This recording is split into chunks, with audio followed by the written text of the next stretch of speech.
welcome to the first episode of Azerothian Diamonds, which serves to showcase guild leaders from World of Warcraft.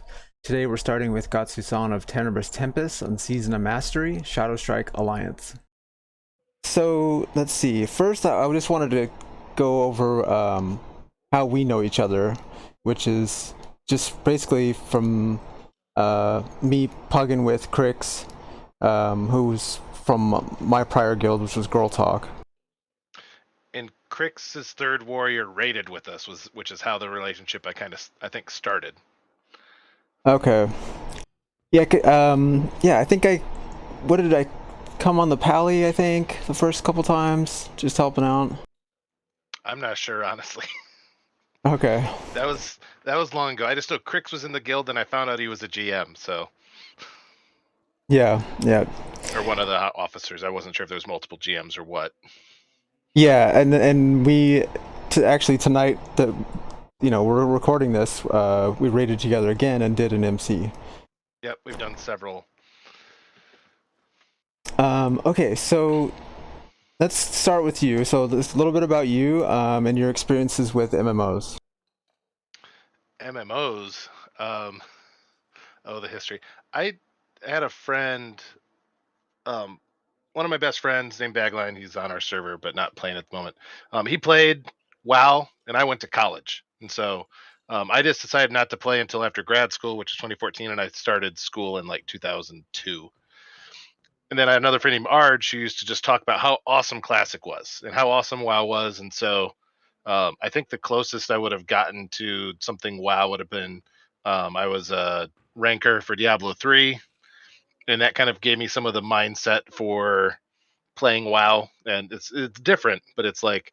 And then my friend got me to start playing in Legion, and then he kind of stopped playing Bagline, same friend, and then I just kind of messed around on Legion, didn't really do big raids, wasn't really part of a guild up through BFA, and then started playing in Classic, and had no intention of leading a raid team, didn't really know the game at all, but ran into bad leadership.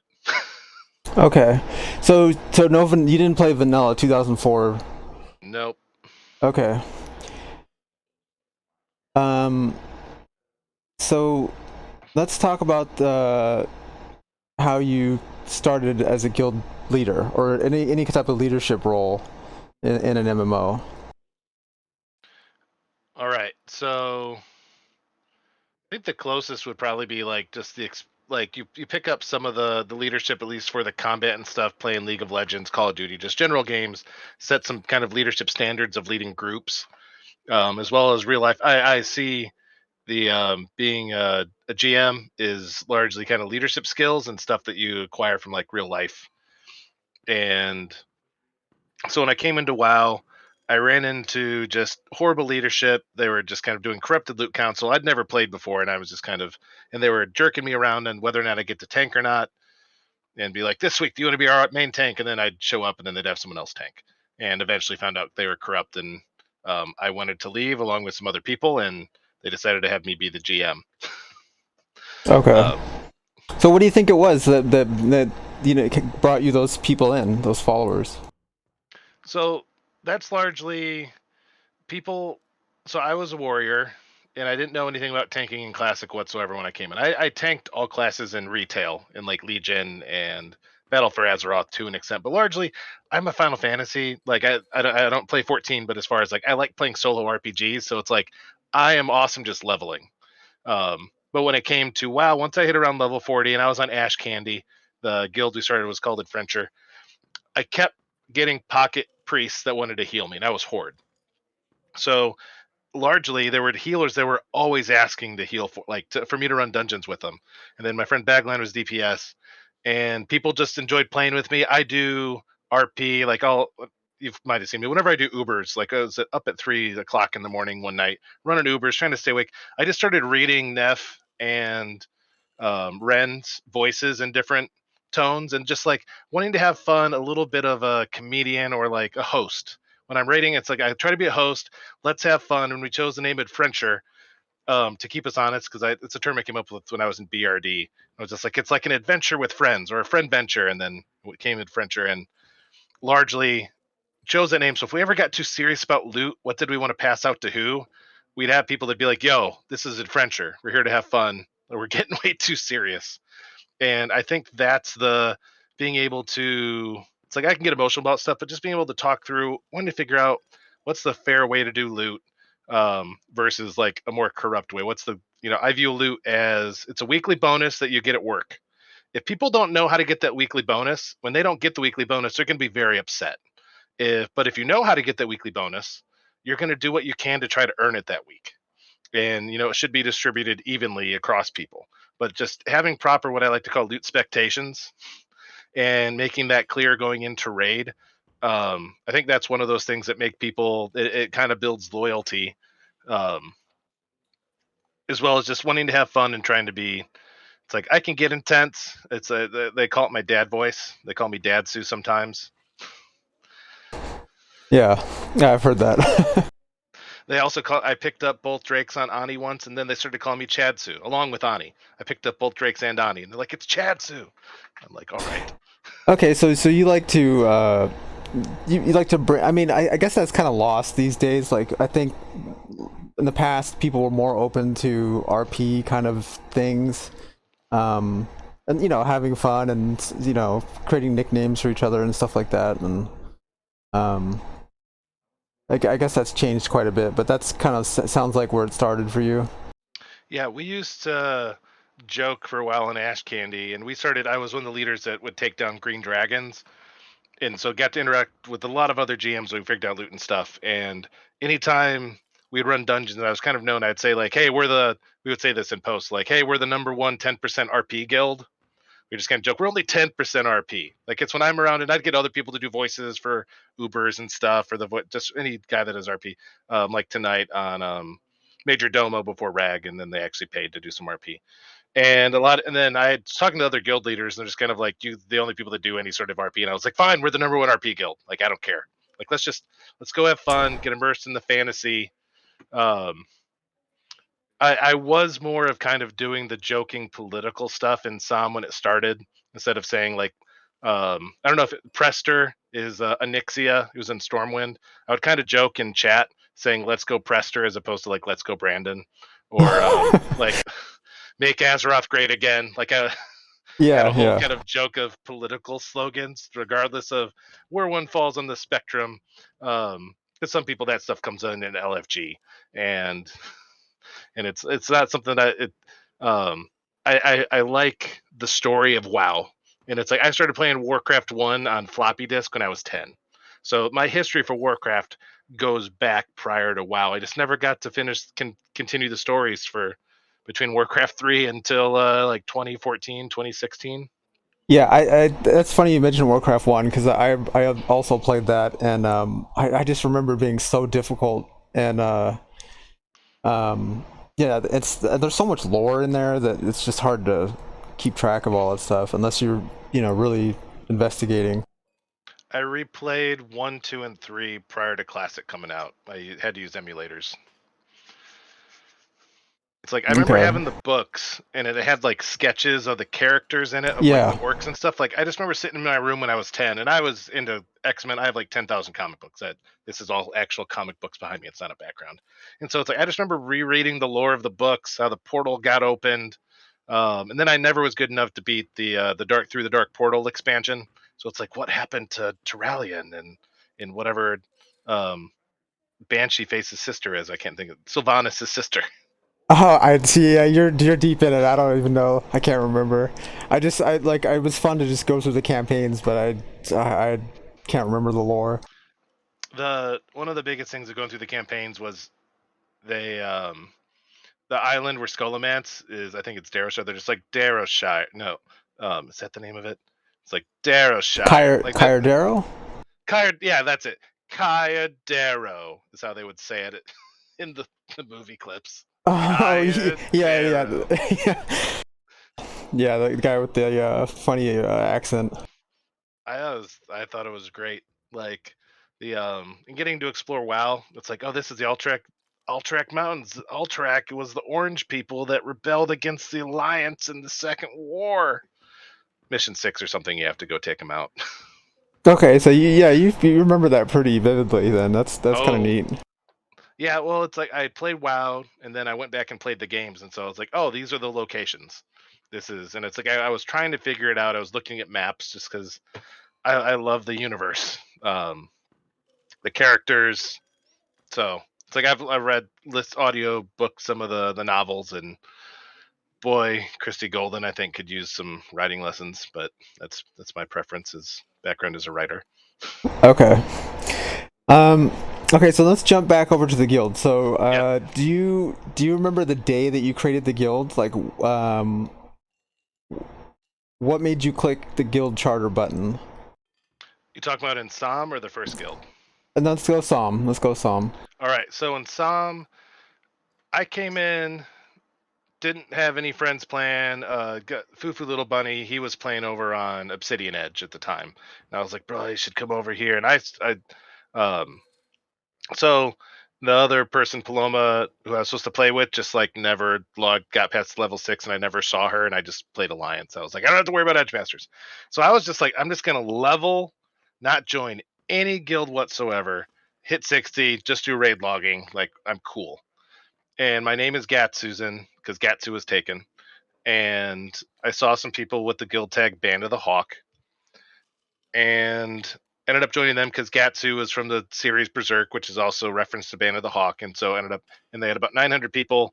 Figured, hey, maybe we'll be able to get a late night raiding team out of 900 people, and then pretty much I would gear everyone, and then they'd go to like To Be Fair or other guilds that undisputed, other guilds that disappeared, and then Obsidian Edge ended up merging with us, Fufu's guild, and the GM of Band of the Hawk was largely AFK, playing Elden Ring, doing nothing, and I was just kind of raid lead. I was putting it together, but he had some officers that were friends that just caused problems. One of them, we were on progression on Mag one night, and an officer we wiped like twice, and then he said in officer chat like "F this, I'm out of here," and then he went and leveled his alt, and that really rubbed myself as well as the other officers the wrong way. And we're like, we don't know what this dude's doing. Like, we can't kick him. That's not what we want out of officers. And so a few weeks later, and also Sappho, the GM, hadn't logged in for like 60 days or something. And we knew if he didn't log in, it might default to the other guy. And we didn't want that to happen. So I want to say that I logged in one night when we are going to go do our MC Pug on Friday night. Fufu had actually started the guild, and I think he put together the charter. Then I logged and he passed me GM. So they were like, we're gonna go start raid, and that night we're like signing a charter and getting everyone into the guild and swapped over at the same time.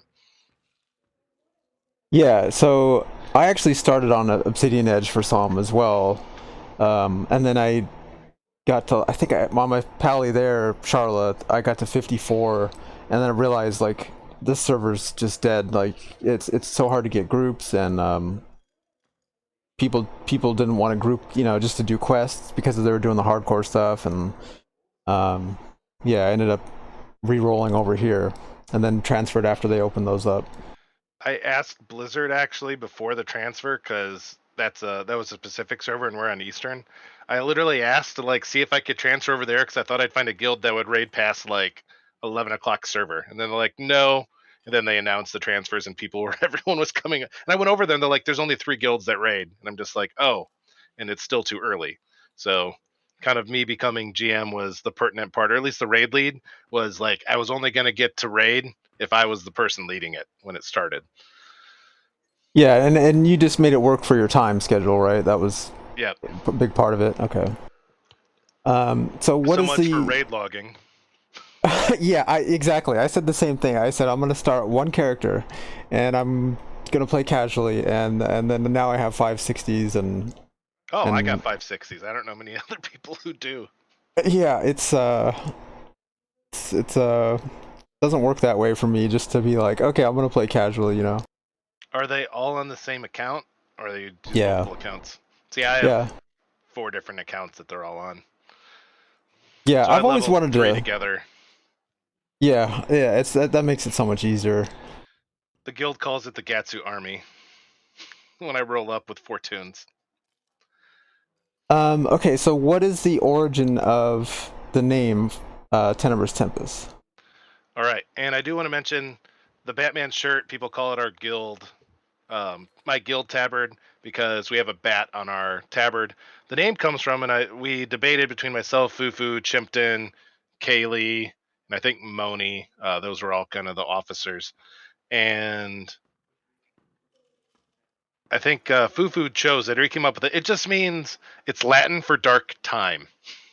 Like that's kind of I'm not one that necessarily wants like serious names. I don't find it too serious. It is Latin, but it just means dark time because it was it was just we raid late at night. That's all it means.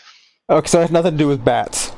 No, it doesn't. But Fairy can be very vocal, as you've heard him in comms and stuff. Was just like, can we have a bat? Can we use a bat? And I think I did stars before, and I went for the bat. And then he was like, I'm gonna make tabards for everyone using Batman shirts. And Okay. So what is would you say now in this far into Psalm as a leader, it still feels comfortable and natural to you? yeah, definitely. I had so much more loot stress in classic, and we did loot council. We went from like loot council into EPGP between BWL and like AQ coming out. We did loot council going into BWL, and loot was so stressful. And we're doing one SR. There's some rough rest spots, but it's like the stress is way down on the loot front compared to previous experience. I'm largely because we mostly fill with pugs. I'm not too concerned if guildies get upset and leave, or largely a lot of the guild that's people that are in the guild, this is the time they can raid. And so we just kind of let stuff roll off, I think. And we're just chill. There's not really other places that a lot of people can go. And if I've totally helped gear people, and it's like, if our raid time doesn't work for you, like go find some place to do the content. Like I don't want to take it personally. Um, it's like, yeah, we down bosses. Like I can take some pride in that. But as far as pressure, I probably I will spend like I do get stressed going into bosses, but that's more of a tank thing. Well, it's a tank thing. Like in classic, we used to always have issues with Veil, with the world buffs being horde with Wind Fury, that sort of stuff. So it's like, man, I would just like I would just be stressed out all day because it's like, oh, there's Veil. Are people going to die? People going to lose their world buffs regardless. And it was always very stressful. And now it's kind of like, if we get last night and going into BWL, I hadn't seen past Veil yet. I'm just like, I hope we get past Veil because we struggled with people the first time. And, but it's with where we're at, I've been very proud to the first time we did Razor Gore, we used the strat that we used of kiting all the dragonkin. And it's just like, I want to have fun, not necessarily do the meta when it doesn't necessarily, when I want to try something else and people giving me kind of room to do that versus everyone's like, it's not going to work. It's not going to work. And it's like, but it did. We did it on our fourth poll with like 15 randos, people who'd Yeah. never seen the fight. So, but as far as kind of where we're at, honestly, it's like with where we're at on the server, it's like I could step away. I enjoy doing the content. I enjoy doing the content though, but know that it's like we're on the shorter end, and as long as people still want to go at midnight, I can do it. I purposely am not the GM of our guild on Windseeker that we started for Wrath. I'm just like, no, I'm good. I might have a bunch of alts, but I went into it before we started raiding, which was like March, because we did trash runs in January and just never got enough people, and people left to go do the content on Friday night, not at midnight, right? And but once I got my 5 alts, it's like I just started. I got 100 bar. I had 4 people doing alchemy to get 100 bars of Arcanite. Then I had 2 people doing leather to get cured rugged hides, and I had 2 people doing like mooncloth. Just knowing I could just stack that stuff for when people need it in a guild, and just to like reduce prices and stuff. Um, we typically will bring flasks for free or on very cheap, as well as other potions and stuff. Like a lot of people have been very impressed and enjoyed that. We'll just farm hundreds of herbs and be at raid, be like, hey, get this on the cheap. Don't waste your time on auction house. Like, sorry if Yeah. I kind of went sideways there, but No, it's funny you mention that because I actually have, like, in other conversations with people, kind of mentioned you as the MVP of the server as a guild leader because oh really? Thank you. you go way beyond in terms of helping people prepare. I think a lot of guilds are just, hey, it's all on you, do it, you figure it out, and you guys have always, I see you making pots before the raid and being on top of that kind of stuff.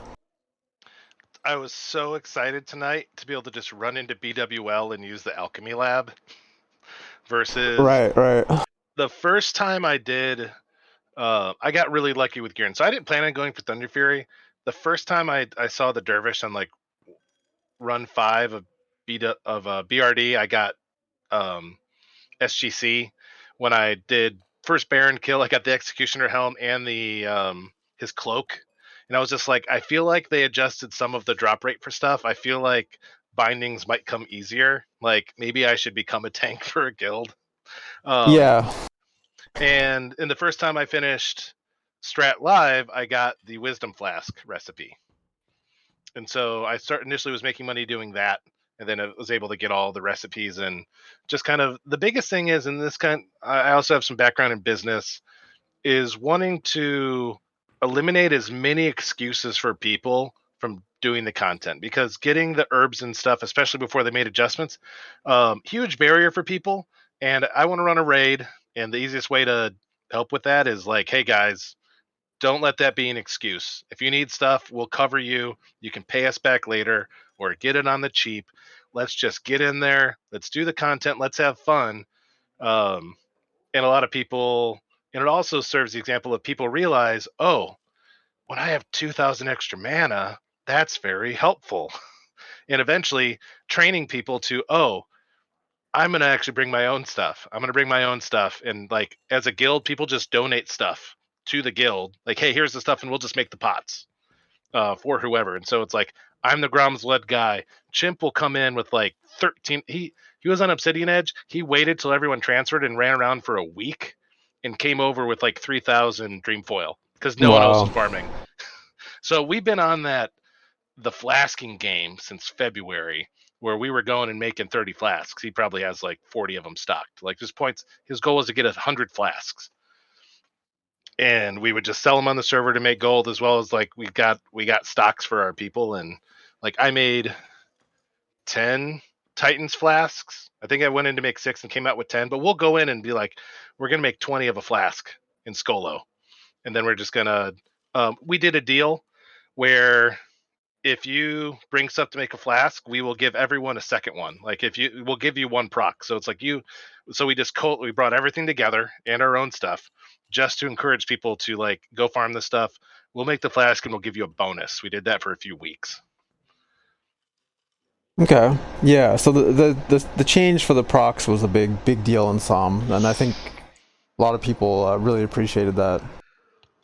Yeah, it was totally different in Classic. I mean, flasks were kind of hard to come by, and you had people running these operations, controlling the lotuses and stuff. And Black Lotus, 70 gold each. It was over 100. It's not that much different now for Titans flasks in general, but man, I had to get 2 flasks on the weekend for my own, and it was rough.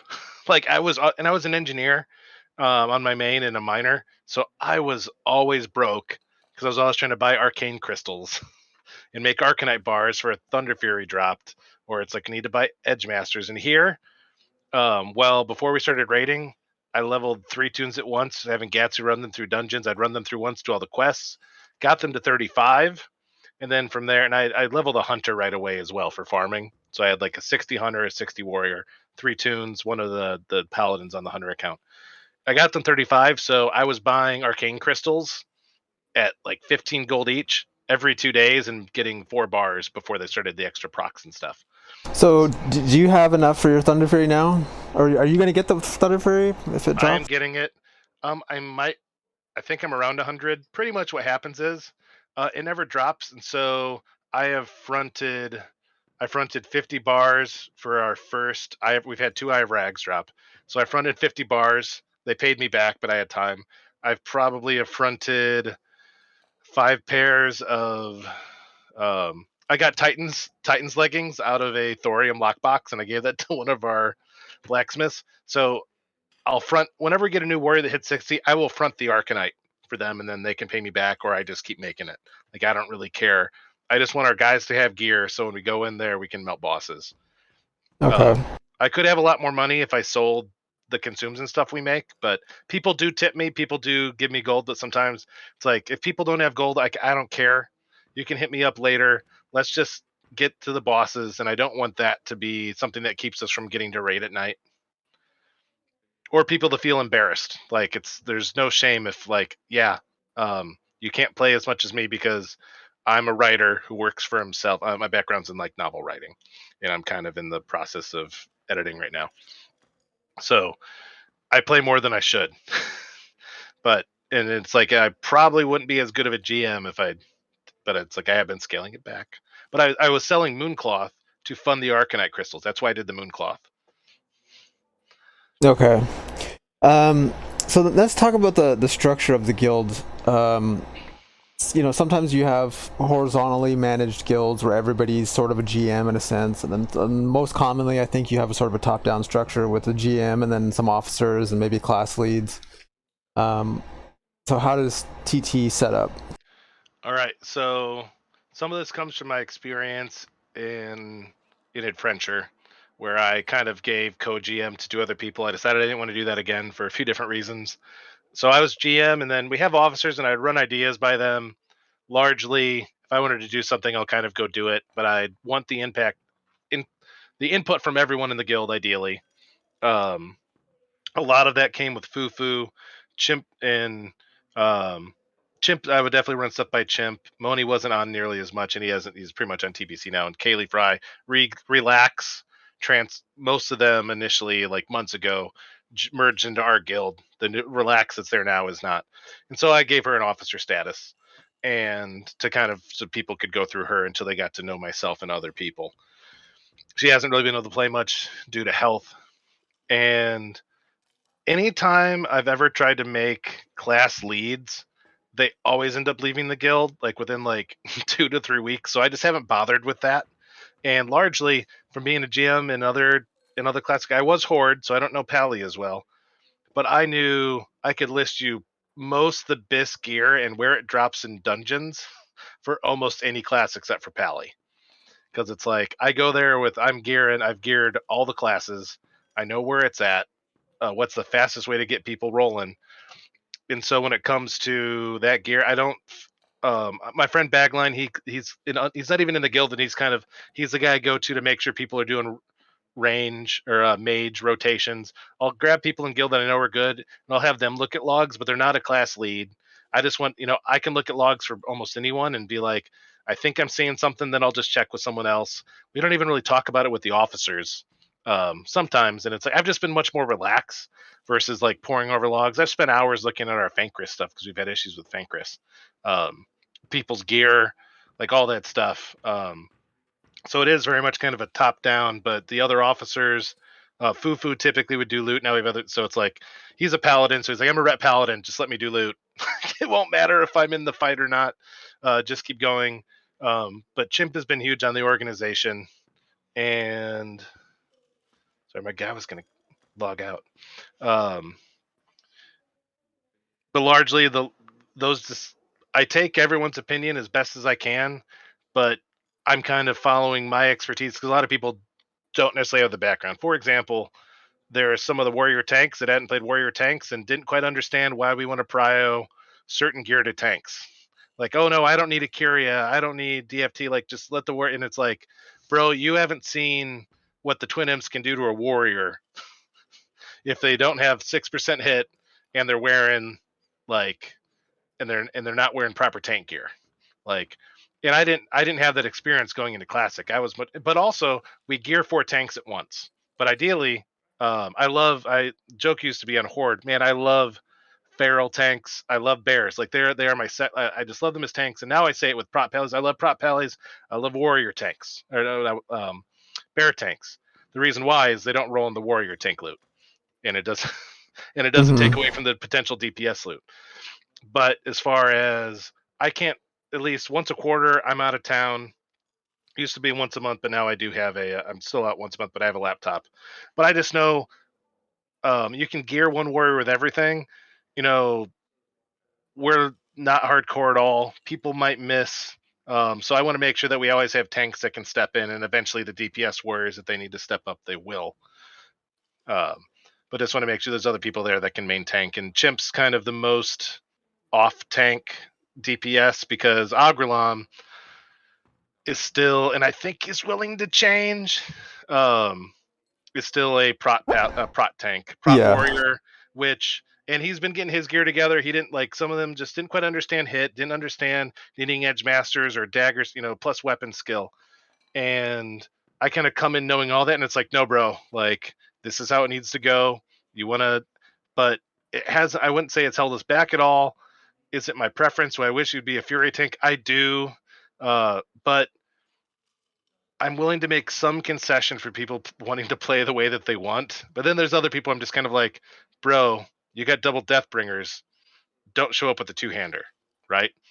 And Edge Masters. Like, but thankfully tonight, this person was like, you know what? Next, they were using the Ivrag, and they're just like, you know what? I'm going to bring the Deathbringers and Edge Masters because I want to be top of DPS. And I'm just like, yes, yes. Okay, so something like that would come from you then, like some kind of adjustment. You would be the one to get that rolling.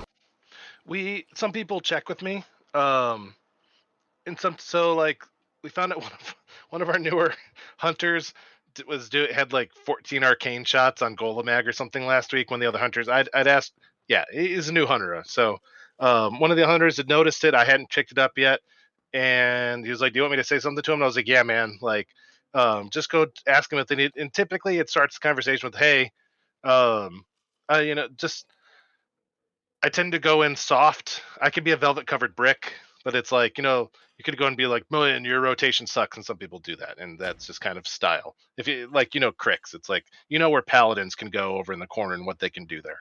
Um, I'm not quite that harsh with it, but typically it's like, hey, I was wondering if you're new to your class. What do you think about your rotation? Have you played, and just kind of have a conversation. Have you ever looked at logs before? I've done log explanations for my guilds in the past. Be like, hey, let's go look at the logs. I'm going to run you through here so that we can increase our DPS. Because it's like when you get rag, if you fail on rag at like 3%, and it's like, oh, if everyone just had like 20 DPS more, we could have down it. That's rough. And so it's like, but most of our people, and there's people that were in my in adventure that weren't serious enough, and it's like they just kind of left, and it's like, well, good. We did like a 4-hour MC with this kind of more casual people that they're willing to fill. They all left because of some stuff, let's just say. And the next week we filled with a few extra pugs and some new guildies, and we did it in 3 hours. So I was like, okay, good. I'm glad that they left. But it's, Okay. yeah. So in terms of having a lot of mixed specs and classes and stuff, where do you, how do you describe the guild's focus and our goals? Like, are you guys semi-casual, casual, semi-hardcore, mid-core? All those terms, which are pretty vague, to be honest. But They are very vague. One of the things I tried to explain to, and this is something that Tay, co-GM, had brought up. There's no such thing as like mid-core. You're either hardcore and do content, and everyone gets their consumes. They spend time outside of raid doing individual stuff, and then they show up to raid and they do it in one and a half hours. So it's like, okay, so that's hardcore. They bring all their consumes, they do it. So let's say people don't get their consumes. They come together as 40 people, and it takes them 3 to 4 hours to do the raid. Raiding for 4 hours or 3 or 4 hours with people, that sounds kind of hardcore in itself, right? And yeah, so that's it's, always been like a joke. It's kind of the true hardcore people are the ones that are in there for a long time. yes. And so um, we definitely have some. We've had some 3 hour nights last week in MC. It took us an hour just to get through Lucy because of just wipes and people not decursing, whatever. But we finished one night. It took 3 hours. Tonight we did it, no wipes whatsoever, in about 2 hours. I've never really done more than like a 70 or 90 minute MC myself, even with world buff stuff like that. I would like to do it faster, but it's also, I would say, we're not. I myself and other people are probably hardcore players. We'll do the consumes, we'll get the stuff, we know the content, but we're not. We're aware that, especially for myself, when it's very much pull, pull, pull, pull, sometimes it starts feeling a bit more like a job, and I'm just trying to get this done fast.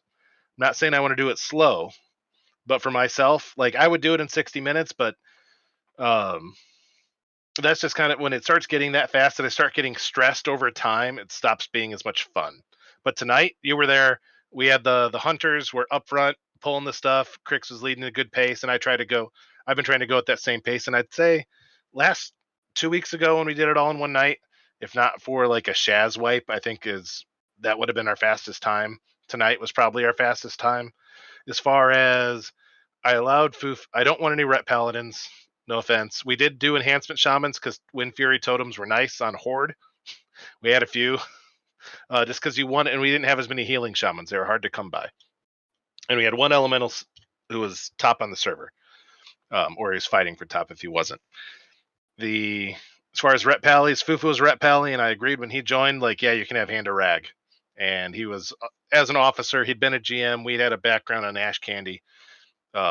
He'd had his own guild. I had my own guild, and we did some raids together. I helped him run his midnight raids, his pugs. And I'm fine with having would I rather have like a cat druid? Okay, it's better in some. I don't necessarily want a crit chicken, but it's like if we need to fill the raid, we'll fill the raid.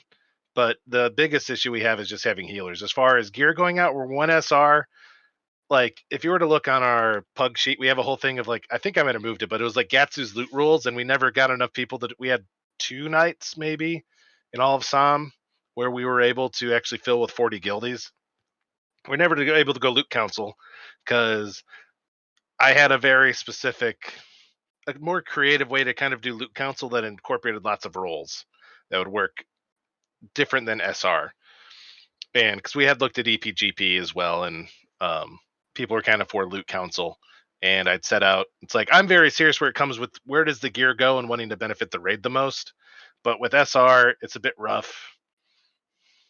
So overall, we're pretty casual. We're too casual getting stuff started and too casual getting pulls done. That's something that we've had to improve upon. Some of us are hardcore and are running 2 or 3 tunes through raids and stuff. As a whole, we fill with pugs. We're here to have fun. We want to get loot and try to get it out quickly. Yeah, I think part of that is a symptom of the server population. There's just not the same pool to select from. Yes. And with obviously with Season of Mastery, it's gotten worse over the last couple months. I think last time I saw Ironforge Pro numbers, I think the Alliance side is around 600 something, which I'm sure a lot of those are alts. So I might have 4 of them up right then. Yeah. Like on that topic, yeah, I sit around and we'll just do surveys of how many 60s there are per class. And just I have a spreadsheet and I'll put the day and the time. Like, this is how many people were on today. Yeah, you're doing a I think I don't know if it works in Classic, but a Census. There was an add-on called Census on private servers that would scan nearby people and sort of aggregate the data. Makes it very easy, and this was one of the things Chimp didn't know. Like, you can just check areas to see if there's anyone in zones. I'm just like, bro, if no one's in Ungoro, just go to Ungoro for Dreamfoil. If there's people there that are 60, assume they're getting Dreamfoil, go somewhere else. And so it's like I do it now too to see if people are scouting world bosses. It's like, oh, is the world boss gonna pop soon? I wonder what's going on. And so, actually, speaking of world bosses, didn't you guys recently get one? We did. We've gotten a few actually. Okay. So, maybe this goes to like the compliment that you kind of had about me earlier and my reputation on the server. Echo actually they approached some other guilds as well, but we ended up connecting with them, and they like us and were willing to share some of the world boss loot with us, which just started with Emerus. And so we have been keeping it on the down low. They don't want us to tell other guilds. They don't want other guilds fighting over it. But it's like they'll be like, hey, I've never killed Kazik, so I'm just like, please just let me know when Kazik pops. But they'll message people in our guild and we'll go. And I've been telling people for months we're never going to get to see that content. And it's been a lot of people never saw it in Classic, never saw it here. And so we've done Emerus, Azergos, and I don't think we've done any of the others yet. Typically, they've been covering them, but they told me there's certain ones are up, and largely, and they told they wanted me to put screenshots up to say like we had the second kill or whatever on the server of Emerus, and which I think only took like 2 pulls. It was ridiculous. We did try doing it on our own last weekend, and with 30 people, and it was struggle bus. I think just our healers aren't as used to.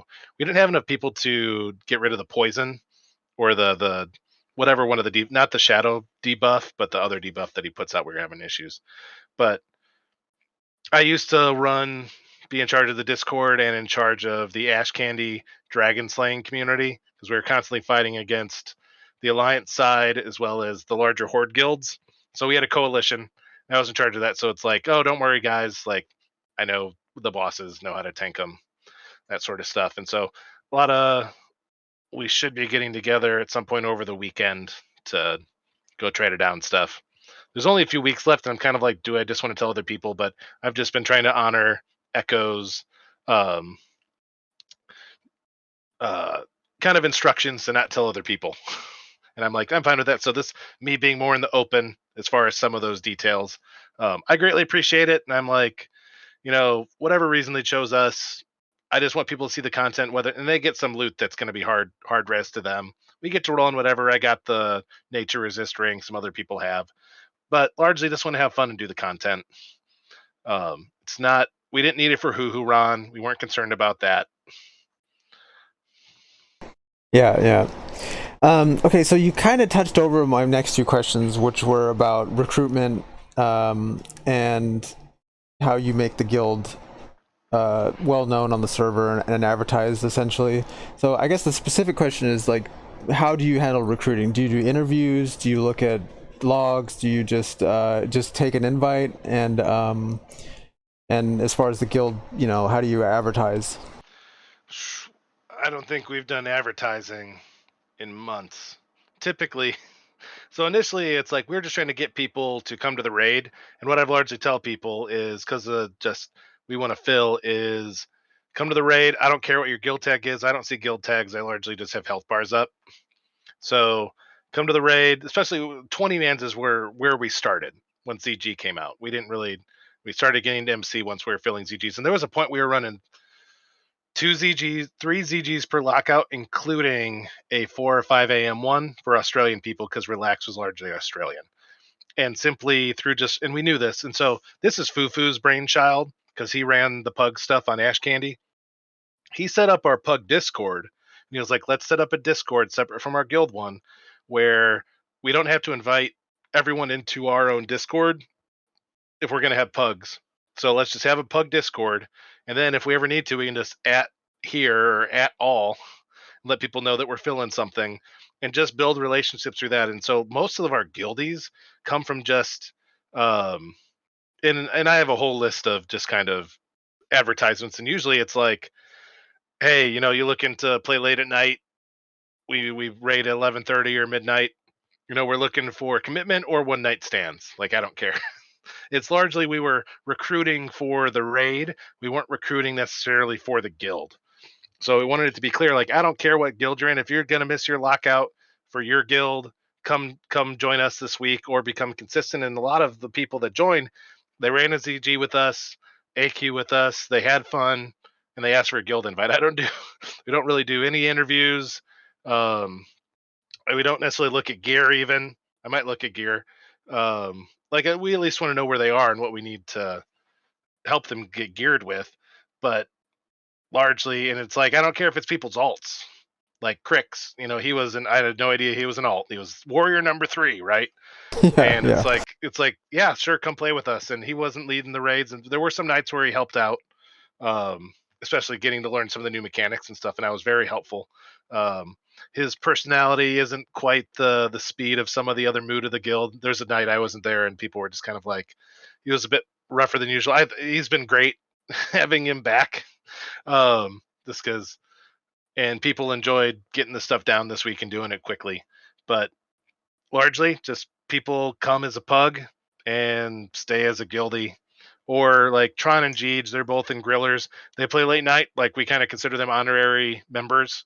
Like they raid earlier with them, and it's like they come to their come to our other raids that Grillers isn't running like very consistently. And we have a lot of people who are just part of the raid team, not part of the guild. And so we do have one on the Pug server, a specific channel called TT Leaders, and this I guess would be going back to leadership. It's all the very consistent people, and only our guild can read it versus having any. And largely, we did that to give those people permissions to be able to do their own signups and be able to post in channels that are closed to like everyone else if we need to get some information out. Other than Okay. that, I try to be very transparent, like to the about whatever conversations. I don't necessarily care if other people on the server are listening in, or I stream a lot of our leadership conversations just for transparency. And if I have to talk badly about a guild or have some complaint, like I'm doing it in public, you might not know about it. Yeah. So I guess again you kind of covered this already, but I was gonna say, how do you cooperate with other guilds, and then if there's a sister guild? But I guess you kind of Echo's. You're kind of doing a little partnership with Echo for world bosses, and then the sister guild I guess would have been the one that you guys kind of absorbed in a way. They are not a sister guild whatsoever. No. Okay. So Kaylee had been an officer. The GM had been gone prior to them. They came from whatever the Oceanic server was, and one of the officers didn't even use Discord or anything. Like, did not like it, and so apparently Kaylee had logged into one of her alts, and Kaylee had said like, "Hey, we're all going to Tenebrus Tempus. Like, everyone come." And the other officer like changed the guild message and like, and then they ended up having and they were a leveling guild largely. They went and ended up having a formal alliance with Fate, which ended up falling apart. Um, I I know some of the reasons. And as far as Cleve is teamed up with us, especially through Calf. Calf on his warrior started running with us. His main is in Cleve, Yeah. and he ended up getting Secta, Broccolini, and several other people to start coming and fill our AQ20 or AQ40. And I want to just note, we didn't down any BWL bosses prior to doing AQ20, and we went in and got down 3 bosses the first night. Like, that's been kind of one of our things of like breaking 40. convention. You mean What? 40? AQ40, yeah. Yeah. Okay. Okay. So it's like, can we downed Rag maybe 3 times? And just because largely by that point we were ready to do BWL, too many GDKPs were kind of keeping the people out that would pug. They know that you can get all the bosses down, so why would you want to go? And so I was very surprised last night when I'm just like, hey guys, we're doing progression on BWL. Who wants to come play with us? And we filled, and I was just like, and that's part of the stress. The largest raid boss is the roster boss, and I think as a GM, that's the most frustrating thing. Probably going into raid, will we fill tonight? And largely, I've just tried to like chill and be like, if we don't, we'll just do a 20-man. Like, it sucks. I want to do the content. People might leave because we're not doing the content. I can't control that. Why stress about it? But most of the people, if we haven't been able to, because like almost once a month in like April, May, June, especially weeks I might not have been there, we didn't fill for a week. And so it's like, are people going to go somewhere else? And a lot of the people, this is the best time they can raid. They got kids, get the kids to bed. So it's been really awesome to even just have the rotation of people and have very little drama on top of it. Is like, what was the core of that question again? Sorry. The sister guilds. Yeah, this is yeah. So Cleve largely coming in the AQ. We took a break off this week. A few people came to BWL. I know some guilds are still doing BWL. I geared Ubik, my warlock, to be a tank because we didn't have a second warlock to tank twins. I haven't got to do that yet. I want to get back to AQ, but I know people want to do BWL and see the content. And then we're starting Nax on Monday, and we'll do Nax instead of MC on Saturdays going forward. We've had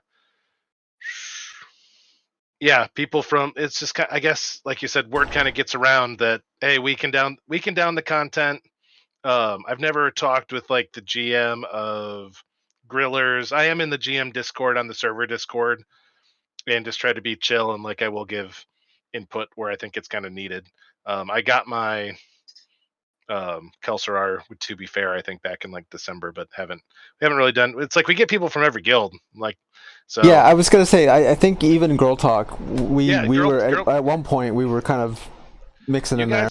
you guys were huge. The week that you guys all came was when we downed Fankris. So if you guys want to show Uh, up again, okay, I missed maybe that one, but yeah, okay. maybe you can help carry us. And I know that we've had people shagging Oblivion, played with Girl Talk. I'd say that we did have a bit of a relationship with Girl Talk. A lot of people raided with you guys when they couldn't make our raids, and was very bummed for you guys to stop raiding or split whatever it was. I'm like, is it? There's the people who are just like, are you gonna go talk to them and see if they want to join? I'm just kind of like, they know who we are.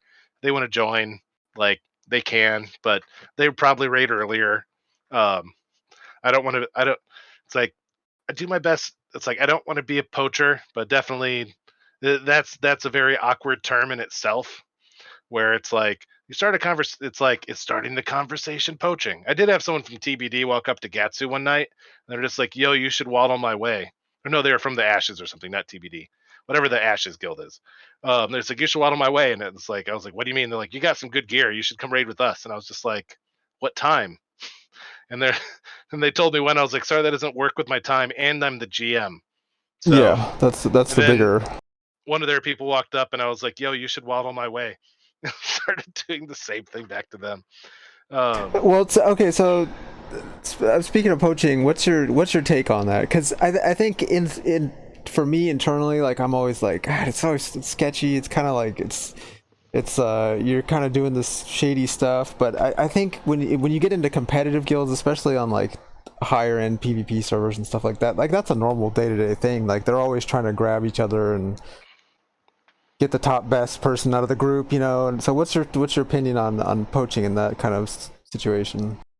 So, general, if I'm especially if I'm running a dungeon with someone and I don't see a guild tag, I'll start a conversation. Even if they do have a guild tag, depending on their level, um, I will just be like, are you raiding? How's the raid going with your team? And I'll just want to know in general, are they raiding with someone in their guild? Are they enjoying their time there? If they are, that's awesome. Like, keep doing it. If they're looking for, it just kind of depends on, are they open or looking for something, and are they looking to raid late night? Like, oh, what when are your raid times? And especially if no one's raiding, is the kind of the big place to have that conversation. I do know that we had an officer though just kind of whisper people on server, or no, actually, sorry, not just people on server. He'd whisper everyone in Relax that would log in after Relax merged into us. Um, and so it's like, is that poaching? It's like they did formally merge into us, but they might not have been around at the time. Yeah, I guess Whereas, that's fair, right? That's you're just people might not even know.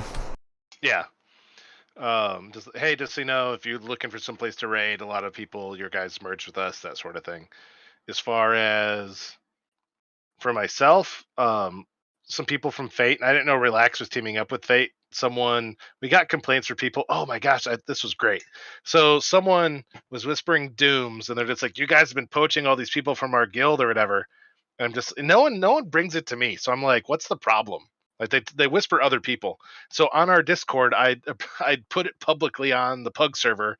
Hey, this is the issue, or maybe it was on a regular server, but I think the person that came was a former guildie, and I just pasted like, "Hey, if you want to have these conversations, like you can bring them to me. You know who I am.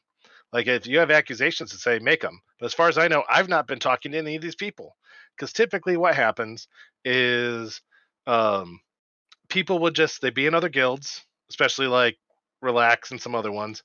They'd come to a 20 man with us and then they'd swap guild tags. It's like I didn't talk with them. I don't know if anyone else talked with them. Not my problem. Um, because it's like I don't have a whole lot to brag about besides we were one of the guilds, one of the kind of earlier pugs or whatever to get down Ani. I think was one of our first things. Well, a lot of people hadn't even done kind of Ani yet, or just the bigger guilds were doing it. And then it's like we were doing ZG, and it's like we were getting the content down slowly, as well as we went through MC with like kind of trash gear and late to the game. So it's like we didn't have anything to boast about. Besides, we do late night, we get the content done. Yeah. Okay. Um. So, how do you handle the guild bank management? Is it did multiple people have access to it, and also how do you handle donations? And that kind of stuff. Do you guys keep an inventory, and is it public? not really public, just because I don't want to put the time into it. I would say Yeah. there's a lot of general trust there. So what people know is because I got 4 accounts, and I didn't plan on that. I came in, got my second account because I was like, it's nice to be able to trade stuff between myself, and I could run my hunter through stuff with my warrior. And then I was just like, why don't I just use? I had previous WoW accounts because I was the guy that had like 5 accounts in Classic and or 4 accounts and had um level 20 warlocks to be at like every world boss, every every raid summon. That sort of level 20 guys needed the ZG Island. We need them over it, for all the world buffs, right? So I was just like, you know what? I might as well go big or go home in Som. Like, let's just make the Mooncloth. Let's make all the stuff. So then I have bank tunes across the different accounts that just hoards everything. Uh, all the stuff. So it's like I have a disenchanter. So it's like I just kind of give this stuff to the guild. I'm probably sitting on like 100 greater greater essences, just because anything I get while tanking that's BOE, I just pass it to them and disenchant or other stuff that's given to the guild all season. I'm finally out of like shards. Um, but so I have one main tune that everyone knows the mats are on. They know I haven't. It's like I just haven't really. People haven't really asked about it. I've just kind of told people like, "Hey, we're making FR gear. We'll get you Corehound Battle eventually." Like we're trying to get the rep. We're using stuff for rep. We're getting Dark Iron ore. So that's kind of where all that. It's like, guys, we have like 60 Onyxia scales and like 30 cloaks. Like we could keep doing on it. We could probably start rolling off the scales. Um, people don't really. It's people ask for stuff. I just send stuff if I have it. If not, the guild knows when we needed to. As far as donations, I don't give any sort of loot priority or anything. If pretty much if we have something, it's first come first serve for almost anything, with the exception of it's like I said, I'll even give out my arcane crystals or trade them for people when they need them. It's like I saved a ton of wicked. Anytime I got a wicked claw, that goes into my own personal bank. So I got my own personal one, and then I got the guild one. It's personal, just kind of like the random stuff where I put all my ZG coins. I separate those from any that are given to the guild. When we get them in the guild, because they largely get rolled out in pugs, I'll send them to tanks so they can get potions, get the Zandalar stuff, and Zanza, Spirit of Zanza. But it's like I have my flower person that's large, and so it's like eventually I just kind of combined whatever going to the guild to just put it on the same tune, and it's like that's partially why I'll just pass stuff out at raid. So it's like I got a flower person on one account, I have 2 leather people, I have an elemental leather worker right now, and a dragon scale. Um, then I have someone that just kind of keeps all the engineering and blacksmithing stuff. I have my own disenchanter. Then I have ones that solely just hold potions, like from flasks to it's like here's all the stuff Gatsu uses. Here's all the resistance potions for the bank, and we'll summon them to raid and then pass them out. Yeah, there's definitely an art to guild bank management and stuff. Like sometimes guilds, they don't have that. They don't have somebody who's good at the auction house or planning that kind of stuff out. They don't have multiple accounts, and the guild bank has to rely on the players to sort of support everybody else. Yeah, I do not take the time to put stuff on auction house a whole lot. Sometimes I will. So right now we're kind of the gold is depleted because of just some different stuff I've had to buy. I can't remember what all. Um, Maybe I think had to buy some raid mats to get some gear made so we'd have stuff ready for rag, that sort of thing. But it's like I also talk with other GMs about getting some of this stuff. Like once I said where we were in MC and stuff, and we got like rag down, a lot of the other GMs on the server that are in that Discord channel, like they always like, hey man, if you need any gear made, you need whatever. They've been very supportive of us, and I'm highly appreciative of that aspect. I haven't had to rely on them a whole lot, but yeah, largely it's like, but when I put out a call like, hey, we need 20 dark runes or 12 dark runes, whatever it is, and I think it's 20 dark runes and like 12 fell cloth to make gear for our warlocks, the rune Stygian gear. Like within a week, we'll get that out there. It's like I'll go farm. I usually just have a tune out farming fell cloth because I need it for my mooncloth cooldowns and stuff. But we got people like Dooms and Dookie will just go 2-man Skolo or 2-man Strat, like it's nuts. Um, And I say that, but it's like I'm also the guy who solos my way through all of Mardon to do all the quests on my own, as well as most of. That's the highest level dungeon I soloed with my 4 accounts. I did have a mage come in and help me kill Aranicus in Sunken Temple and the Dead Akar boss. Says it was too difficult because I got 2 warriors, and so I can have an off tank. I've not tried. I'm like, should I try BRD? I remember in Classic, I had access to a friend's priest. I had a hunter and my warrior, and I remember going in to do SGC myself. And I remember I went in at like 7 in the morning, and that was the week I was going to get it. I'm going to do it 20 times a day, 20 runs a day for a week, and I will get it. I got it on Wednesday. Actually, we had 3 warriors get it get it that week. I remember at 7 a.m. in the morning, I'm just like, I'm just like almost in tears. I'm like, where's my guild? This is so hard to like heal myself and kill all the stupid bats. Yeah, did you? So in Classic, you could do that weird kite where you could like bring him around the roof. You know what I'm talking about? You I could. have never done it. I know there's like a safe spot to jump up on, but I know people solo it now. I've just never seen them do it. Yeah. So I'm a warrior at heart, so it's like I'm very much on the ground in your face, and I don't do a whole lot of kiting. I can kite on my hunter. I've done all the leaf quests in Classic, and I'm waiting to be able to get him in there after guildies have to get the leaf because I want to do the quest again. I did help some of our hunters. Pretty much anytime a hunter or priest are doing their class quest for eye or leaf, it's like I'll bring the Gatsu army over to EPL, and I'll have Gatsu stand there and take a bunch of the skeletons, so the priests don't have to deal with them. And it's like I just heal. They're like, "You usually have a bear," and I'm just like, "Not today, you don't." Just demo shout, heal, and then for most of the hunters, it's like I'll go help clear trash, and then I did have a few tries on the one in. I almost one shot the one in Ungoro and the one up in Winter Spring, but didn't quite get him in the other. But the other hunter was managed to do it. Yeah, that's one of those things in WoW that I've actually never done. I've done a lot of things, but never did the hunter quest. Yeah, maybe someday. But yeah, I was gonna say most of the time, or I think recently, since GDKPs have been so popular, I think that's more of a common way to fund guilds and stuff. You guys That's how ever? a lot of our guildies have gone.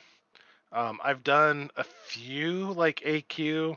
Um, I might have brought 2 tunes into. I managed to get my hunter and I think my warlock into a GDKP on it. I didn't really think about it, and I was dual boxing it because I needed extra range. So, and at the end, I was like, haha, successfully dual box. And I was like, I shouldn't have said that. But I ended up getting the payouts on both of the tunes, and I was Yeah, very some appreciative. some people, yeah, they don't like that. They don't like dual boxing. I didn't mean to, but I might have done it in a few different ones just to like help fill out the raid. Because it's like Yeah, I've had to heal 40 mans, and it's like I really don't like it. I prefer tanking. I can't raid lead when I'm healing, but it's like I've done half of my AQs have been raid leading, or possibly I was the only warlock. So I haven't even get to go on my tank, which is annoying. Very glad to be able to tank in BWL.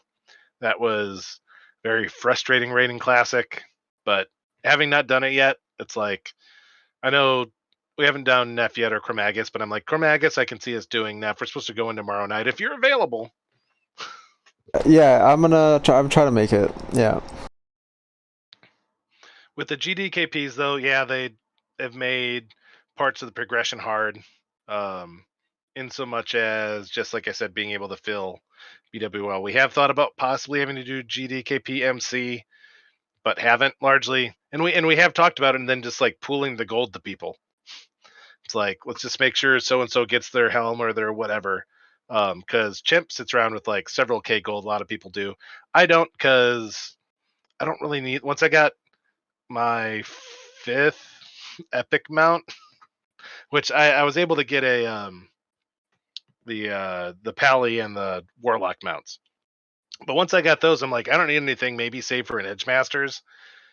And I just kind of can sell the Mooncloth and bags and whatever I need for gold. And then just kind of, you make a lot of gold doing the CGs, AQs. And right now, I have no idea how much gold I have because it's spread across so many tunes. But I feel like I'm more broke.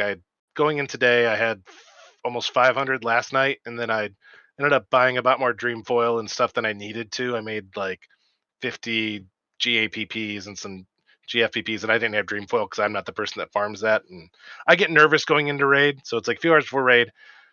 People aren't really on. I'm sure that people have dream foil, but I'll just go buy it. I don't really care. Okay. Um, so let's talk about the standards of the guild, and we'll get into like disputes and personalities. I have some questions about that kind of stuff. But how do Oh you yay!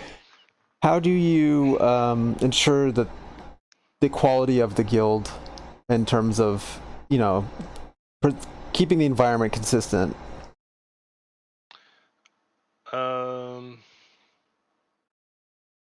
what do you mean by keeping? Do you mean like drama free, or Well, I guess like I think scheduling is a big part of that, like making sure that the raids are always at the same time, and yes? making announcements about stuff, and communicating with everybody. Um, In the last, since I did that TT's leader thing, which is only like a month and a half old. Like anyone can now change the guild message when needed. There is something super fun. I use whatever the add-on is that shows me what my alts are doing and stuff. Or no, it's like it updates whenever public notes and stuff get changed.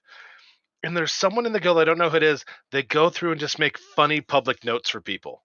So every time I log in, someone has changed it where it's like someone said like Caroline, they changed Caroline's to like RAR. Or it's like so and so's like water like sucks. Or like some people change their and just like I suck at parsing. Where I put on one of mine like I'm not a chimp alt. Or no, I said like my tune is like I am a chimp alt on one of my alts or something. And it's just a fun little thing. I don't have any idea who does it. There's a few. It's like if there's anyone that's kind of the one that said like suck at parsing. I was like, did you make that note? And it's like, yeah, I made the note for myself. And it's like you log in, some people just have some different random notes. It's fun. The A lot of the as far as kind of consistency and mood. Whenever there's anything to do like voice acting, we do Ubers. It's like I always try to get other people to do the voices for Nefer Rend. Let's just go have fun. So that, like screw around a little, running 3 or 4 man stuff. I've done a lot of Skolo flask runs where it's like I'm on 3 tunes and we got 2 other people doing stuff. Um, let's go push the limits of what our characters can do. Have fun doing it. Setting the raid times though, they used to be at 11:30. Um, we started moving those back because it just turns out a lot of other raids don't get out till 11:30, so we weren't starting till midnight anyways. And so just have the consistent thing. We aren't doing consistent ZG or AQs, but typically people are just like, we finished Ani or we finished MC at like 2 in the morning. They're like, let's go do ZG, and people went and did ZG after we finished MC tonight. So a lot of people just like to do the content, have fun, not a whole lot of drama overall. I just try to be transparent on like where are my decisions coming from. And a lot of times, a lot of guild type discussions happen in public spaces. I'm finding people want to join in. There's times where it's like I might want to get a little bit more private, but the big issue run into in very big public spaces is you get too many people giving input. And so if someone is like, "Hey man, like call them out," like I hear you. Purposely try not to have any sort of arguments in, excuse me, Discord chat. Uh, Loot arguments, stuff about that in Discord chat. Not all that conductive or productive. And that's something it's like in my old guild, we would raid Saturday night and I would go to church Sunday morning and I'd do setup or something. And then I'd be like waiting to the servers to start. So I check Discord and it's like it's 7 a.m. or someone got on and just started like blasting about why DFT should go to hunters or something like, or whatever loot, something went out that didn't go quite right. I'm so sorry. Like, and I was so stressed. I'm like, we haven't really had that. And I try to tell people like, if you got issues, like you can bring them to me, or if you need to go through someone else. But I think just having late night people, they know it's like I want to maintain a level of chill, and like there's no need for embarrassment if you can't get pots. I want everyone to come with pots. I will just hand them out if you don't have gold today, right? And I think people have really appreciated that. Even some pugs, like someone didn't give me my 3 gold today for the pots on for Shaz, and I was just like, whatever, I don't care. Like, um, sometimes I decided wouldn't even ask for gold. But I was like, I spent a lot of my money today. And so it's interesting because I'll have the alts at the like AQ, and so it's like they'll be paying tips to the alt with the potions, and it's like I'll log into that character and be like, oh, they have like 150 gold. I wasn't expect Yeah. like people were paying for their flasks and stuff. That's nice. Or 400 gold. It's like, oh wow. And it's like, is that the guild's money or is that my money? Um, Maybe a little bit of both. little bit of both. And I think people just we like playing together and we want to do the content. So people know who can make flasks. People know when we like, and it's like they know when. I've said like, if you want flasks made, like Thursday afternoon's the cutoff. If not Wednesday night, like get it to us by then, so we have plenty of time before raid. Even today, I made a post saying, "Hey, 2 hours before raid or during raid is not the time to have loot arguments. It's not the time to present like who gets to roll on what. It has been decided." So, and I've had to call that out a few times. So it's like I want to have discussion over it, right? But now is not the time. I also, and I didn't mention this, but it's like it doesn't make us look good as a guild to see us arguing over stuff. Where last night I was kind of like, this isn't the time. Let's just stop. And the then I also said like, if there are issues before raid, do tell me, but I reserve the right to table it.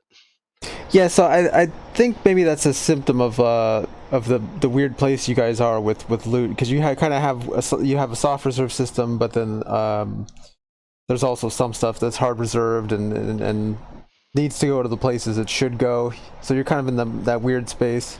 We try to be as minimalistic with it as possible. We do say main spec over off spec as well for the SR, so it's clear in general. It should mean without, so then we don't have to specifically say hard reserved like T1, T2 gear to tanks. If you're not tanking tonight, you shouldn't be rolling on that stuff. But as far as like, yeah, that might turn people away. That like, oh, the feral druid from Echo or whoever was upset they couldn't roll on DFT and didn't come. I'm not concerned. I'm kind of curious as to what if it's so important to them. Why haven't they got it from their raid? Hmm. Uh. But yeah, Akuria. A lot of the tanks didn't quite understand how important that was, and I'm like, you are taking it. If it drops, I got the first one. I wasn't quite sure if I wanted to take the first one because I wasn't sure if I'm going to be Warlock tanking Twin Eps or if I'm going to be Warrior tanking. Because I would honestly like to try dual boxing both, but that would That might that be would kind of rough in AQ40. it would, but I'm like, I've tanked it as a warrior before. I know the positioning. I'm used to dual boxing. But yeah, it would be difficult to get the other guy. And part of it is with the warlock. It's like you in the key about dual boxing, and I don't use any third party software. There is an add-on that if everyone has the add-on and you hit a button, or I have a macro, it'll make everyone follow that person. I haven't. It would be nice to have everyone in raid have it. So if someone goes AFK, you can just have them follow you. Would be convenient, but I haven't.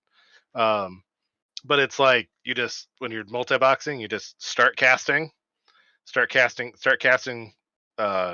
Shadow Bolt, start a heal, spend rage, start casting Shadow Bolt, start a heal, spend rage, and it's just there's just less downtime.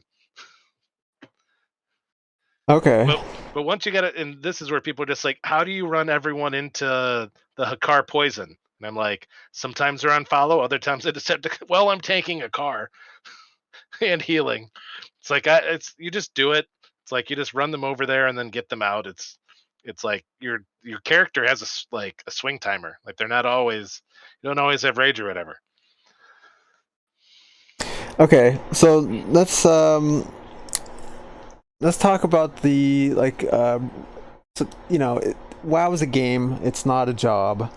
But there has to be rules for some things. So what kind of rules do you have? Like, can you have an example of something that you have to enforce? And how do you enforce those rules and boundaries?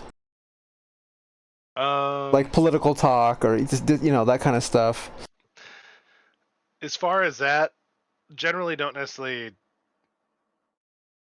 I'm fine with having political talk with people that want to have a political talk in Discord. If people want to listen in Discord, like that's fine. But typically, it's like yeah, we're gonna talk in this other channel. And some of it's like I got COVID, so it's like I have all sorts of talks about COVID. Are you vaccinated, unvaccinated, triple vax, booster, whatever? And and I cross and I possibly cross the line with my humor, where for the Hydraxians, I usually say the hydroxychloroquines out in Ashara. Need to get your hydroxychloroquine rep, or in classic it was hydrogen peroxide rep. Um, haven't really had a whole lot of, I would say, rough political discussions. The biggest thing for me, this is where we really wanted to kick someone, is um, someone was complaining. I had COVID and I was playing, and I do open mic because I used to always do push to talk, but control is my push to talk button. I haven't found a new one, and typically when I go push to talk, I forget to push it in raid anyways. So I just do open mic. So that's just kind of how I am. And someone was complaining I had a lozenge, and they're like, "What's that clicking of his teeth or whatever? It sounds like he's giving a blowjob." And they said that in raid talk, and apparently this guy had been getting on other people's nerves and whispering other people. And I didn't like it. It's like, did I take it a bit too personally? Like, possibly. But that's also not the conversation or the comments, as much as you might make sexual jokes or whatever. That was just a bit too on the nose, I guess. That between that and some other comments they were making and finding out they're whispering other people and stuff, annoying stuff. I think that's one of the few people we've ever kicked from raid. If people aren't following me, we do question whether or not some people that come to raid are trolls, because of, it's like, do we want them to come back because they kept getting us killed on shads because they weren't in position, or they blew us up on Baron? Do we trust them this time? As far as like tonight, I had to do a call out because sometimes we get people that are willing to bid gold, like asked to buy loot that goes out. I just did a disclaimer, and I know who it is, and it's like, or they whisper the loot person. And I've had people be like, "Hey, like I'll pay you whatever for that." I'm just like, "No." And so just tonight, I was like, "Just so you know, this shouldn't be happening. Like that's not what we're about. And maybe next week you'll get the loot or whatever. I'm sorry." But and then I tell people, take screenshots. If you're getting whispers from people, take screenshots. I want receipts. There was This was great. So there was someone in Girl Talk. I don't even remember their name. So I was streaming a strat run, and we were doing a first orb goes to healer, and we got in there, had a few guildies, and the healer was making. Oh, I know what happened. So and this is the type of thing where it's like, how do I deal with issues with other guilds? Here's a good example. So we go in, the healer's there. I think we're buffed. I open the gate and run in, and the healer just is AFK completely, even though they just like buffed us. And we end up wiping on the first skeletons inside the back gate. We come back. All right, we're going to do it this time. We go in and end up like not. I end up dying anyway. We end up having to run out that time because the healer like was just like went AFK again. And I'm just like, okay, whatever. Like they're not paying attention. Like what? Like, are you going to heal? Like what's going on? We go in. We get into where the Scarlet Crusade stuff is. We get down to where the Armor Smith plans are, and the skeletons come in, and my guildies are just kind of like over here on the side, and they weren't fighting the skeletons. Like this guy's not paying attention, and he got the first righteous orb, so he got the first righteous orb, just so you know. And I was streaming it and also taking screenshots, even though typically my picture on my stream you can't see most of the chat. I was able to pause it to see. So, and he makes a comment like, "You guys aren't paying attention. Like, what's your problem?" And I said, "Says the guy who got us wiped on the first two pulls of the dungeon." And the dude just left. He just hearthed out. And so I was just like, "That's not right." So I ended up took screenshots of where the rolls were, showing that he got the stuff. We gave it to him first, and I pulled out the stream and I sent that to Crix. And I was just like, "Hey, just want you to know, like this." And then it took us like an hour to find another healer, or I had to go back and clear trash, like the whole thing to finish. And I was like, just so you know, this guy kind of, I wouldn't say ninja looted it, but this is kind of, I don't know if this is the behavior you want to support. I doubt it, right? Um, so the guy probably didn't know that Crix raided with us, or that I knew him. Probably didn't necessarily know that I was the GM or that I stream. That's his problem for getting caught for bad behavior. And then Crix told him like, "This isn't what we want out of being out of guildies. This might affect your loot if you do it again." And I think he sent us like a righteous orb, and I gave it to whoever won it. But that was kind of like, how do you resolve stuff with other guilds? Like, have receipts, let them know. It's like, it's not a huge deal, but you also it's like people have their own opinion of Echo, of To Be Fair, whatever.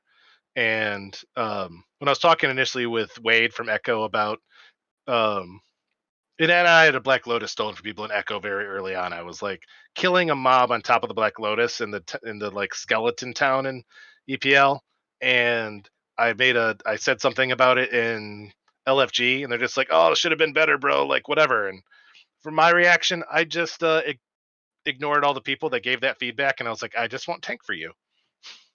Not a problem." Haven't had to G kick anyone, but pretty much will position people. It's like I'm more about positioning people that if they're gonna go, just kind of let them go. Or if they're, I mean, people, but yeah, I don't think we've had to G kick anyone because we haven't really had that much of an issue. Because I think largely a lot of the people in the guild, this is the only time they can read, so only time they can raid. So why ruffle feathers? Yeah. Yeah, I was gonna ask you. So what is what's your like an absolute kick? What is that threshold? Um, Clear evidence of like racism, I guess. Um, which honestly, like that itself is a very like dubious term on what exactly like. Um, I have a background in writing, and so I'm on the fence of like, do I have this? I wrote a screenplay, and it's like there's black people in it. It's like, is there a problem if I write the N word for black people to say? No one will know the skin color of the person who wrote it, right? Um, versus I read it in a script and some people have been I'm just reading the script, I'm reading the characters, doing script reading, and like one person got very offended. Oh, I'm sorry you got very offended that I'm reading words for these characters. Like um versus like I think that it's kind of racist to say people can't use certain words in general. That seems it's because the color of my skin I can't do something. That seems kind of prejudice. Um, Not to say it's that simplistic, but I then kind of had a shift, and I was just like, well, I had to write a PG-13 version because this was going out. It's supposed to see some people at like Disney or something. They're like, just think Marvel PG-13. I was like, all the words I had to take out. All this it was supposed to, it's like a slasher flick, and so it's like it was there was a lot of language. It's about of yeah, and I decided, I could go the other way of like just don't use the word at all. It's like which one do I want to continue the use of the word regardless of how I feel the word, or do I want to kind of encourage the use of the word? It's like that is, and it's like either way. Um, One's kind of more of an extreme free speech issue. The other one is kind of like how do I if I'm going to write this, how do I want to influence culture? If some I can say in Adventure, there were definitely some very tight lines where I had my friend who got me to initially kind of get me excited about his talk about like boss kills and stuff. We've had a major falling out since then. Um he made a comment. I wasn't in raid, and do you care if I make like a spicy comment that he said in raid, acknowledging that it's wrong? I mean, I don't know if I mean, we're not on Spotify, right? So I know. All right. YouTube So might. no, we should be fine. All right. So they were struggling on rag. I'm out of town. This is a guy I've been playing with for years, and he likes to drink. And they're struggling on rag, and this is around the time that George Floyd died. And he made a comment saying, "Let's put our knee down on Rag's neck." Let's just say a lot of Ugh. eye roll right there. Oh my gosh, people wanted to like G kick him right away, and I'm just like, and he would say stuff, then it's like I never said that, and then it's like Bagline used to stream, and it's like, no, you said that, bro. Like you need to like watch the language, whatever. And other people just be like, I want to see something really racist right now, and it's just like, bro, why don't you? Like, don't. I remember someone got into just bad mouthing Trump and just saying really stupid stuff while we were doing the gauntlet in BWL one night. Like that was leading towards like, and he was an officer. Do we want to kick this guy? Um, I think we had to G kick more people in Adventure than we did in Tenebrus Tempus. Um, but yes, very hard racism, probably sexism. But it's like, is it joking? Is it serious? Not that I'm saying racism can be like a joke, but you know what I mean. Like as far as you know what? What's the? No, I'm not going to use those jokes. It'd be like, why did the let's say, why did the husband cross the road? And you'd say like whatever, and be like, well, um, because he needed to work on his car, or he needed to go fix like something for his wife, or I don't know. Like that's a very light form of kind of masculine, feminine humor Yeah, or whatever. I think some people just have an issue at at the baseline because it opens like it sort of tests the boundaries and it opens the gates into further conversation of Yeah, that kind of that you crossing that line. So I think like a lot of guilds will just they'll cut it. Like there's no sexism, no politics, no racism. Just we're here to raid and keep that stuff between yourselves or whatever. the term And I had for adventure was ad friend expectations. I liked the puns, and so I had like a whole document. And as soon as I stepped out as GM, like the guys that became the new GMs completely gutted that, and I was just like, why? Like, um, as far as ninja looting wouldn't be. It's like I would investigate ninja looting, that sort of thing. But largely, it's like the mindset of, you know, we're on a server here. We should be friends with people. If someone mistreats you, like there's no reason to necessarily go back at them. If we need to talk to another guild for some other issue for reconciliation, if that's needed, um, no problem. But when it comes to accusations, it's like I like to have receipts and not just make gut reactions. Give me time. We haven't really had any big. A lot of time I don't read the in-game chat during like the raid chat and stuff. So it's like I don't necessarily know if someone's being a complete tool.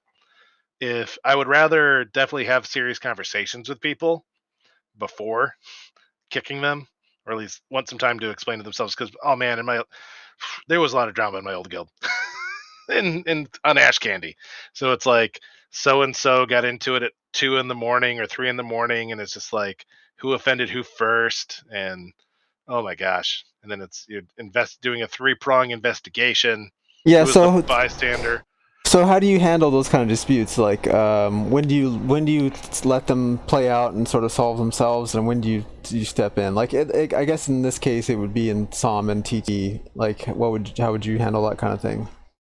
I just want to talk to all people involved and try to get beyond try to get to the facts on the ground. Just let's just have a conversation. Can we work stuff out? Like, did you really mean what you said or whatever? Like, we're here to have fun, but we definitely want to be protective of people's feelings to a degree. I'm okay if people get upset. Like that's part of life. It's a game. People can do stupid things or say stupid things when they don't win roles because they get too emotional or attached to loot. So there's definitely room there to kind of play. But like I said, we haven't had. I don't think it's like we play late at night, but I can't tell if people are drunk compared to some of the other. We had a dude on an adventure, and it's like he kind of came a joke where he would like eat Wendy's and then like fall asleep during raid. He would just pass out during raid, like in the middle of BWL or between bosses. And it's just like, man, Wendy knocked him out again. He had Wendy's over. Like, oh, Wendy got him again.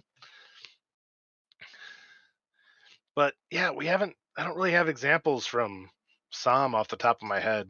Um, Beyond most of the conversations are about what pallies should or shouldn't be rolling on. Who Yeah, well, gets DFT or a Curia, right? Who gets daggers, who gets swords, and I just tried it. And some of the stuff I wasn't familiar with the racials as much as far as like or that daggers, are definitely better than swords. And that's the way that most rogues should go, or at least dwarf rogues, that sort of thing, or night elf rogues shouldn't like but I haven't limited it's like I wanted to limit that and figure out how to relieve the most loot pressure. I never quite got there because we're doing SRs and I'm fine with it. okay. So we're in phase 6 right now, which just this week.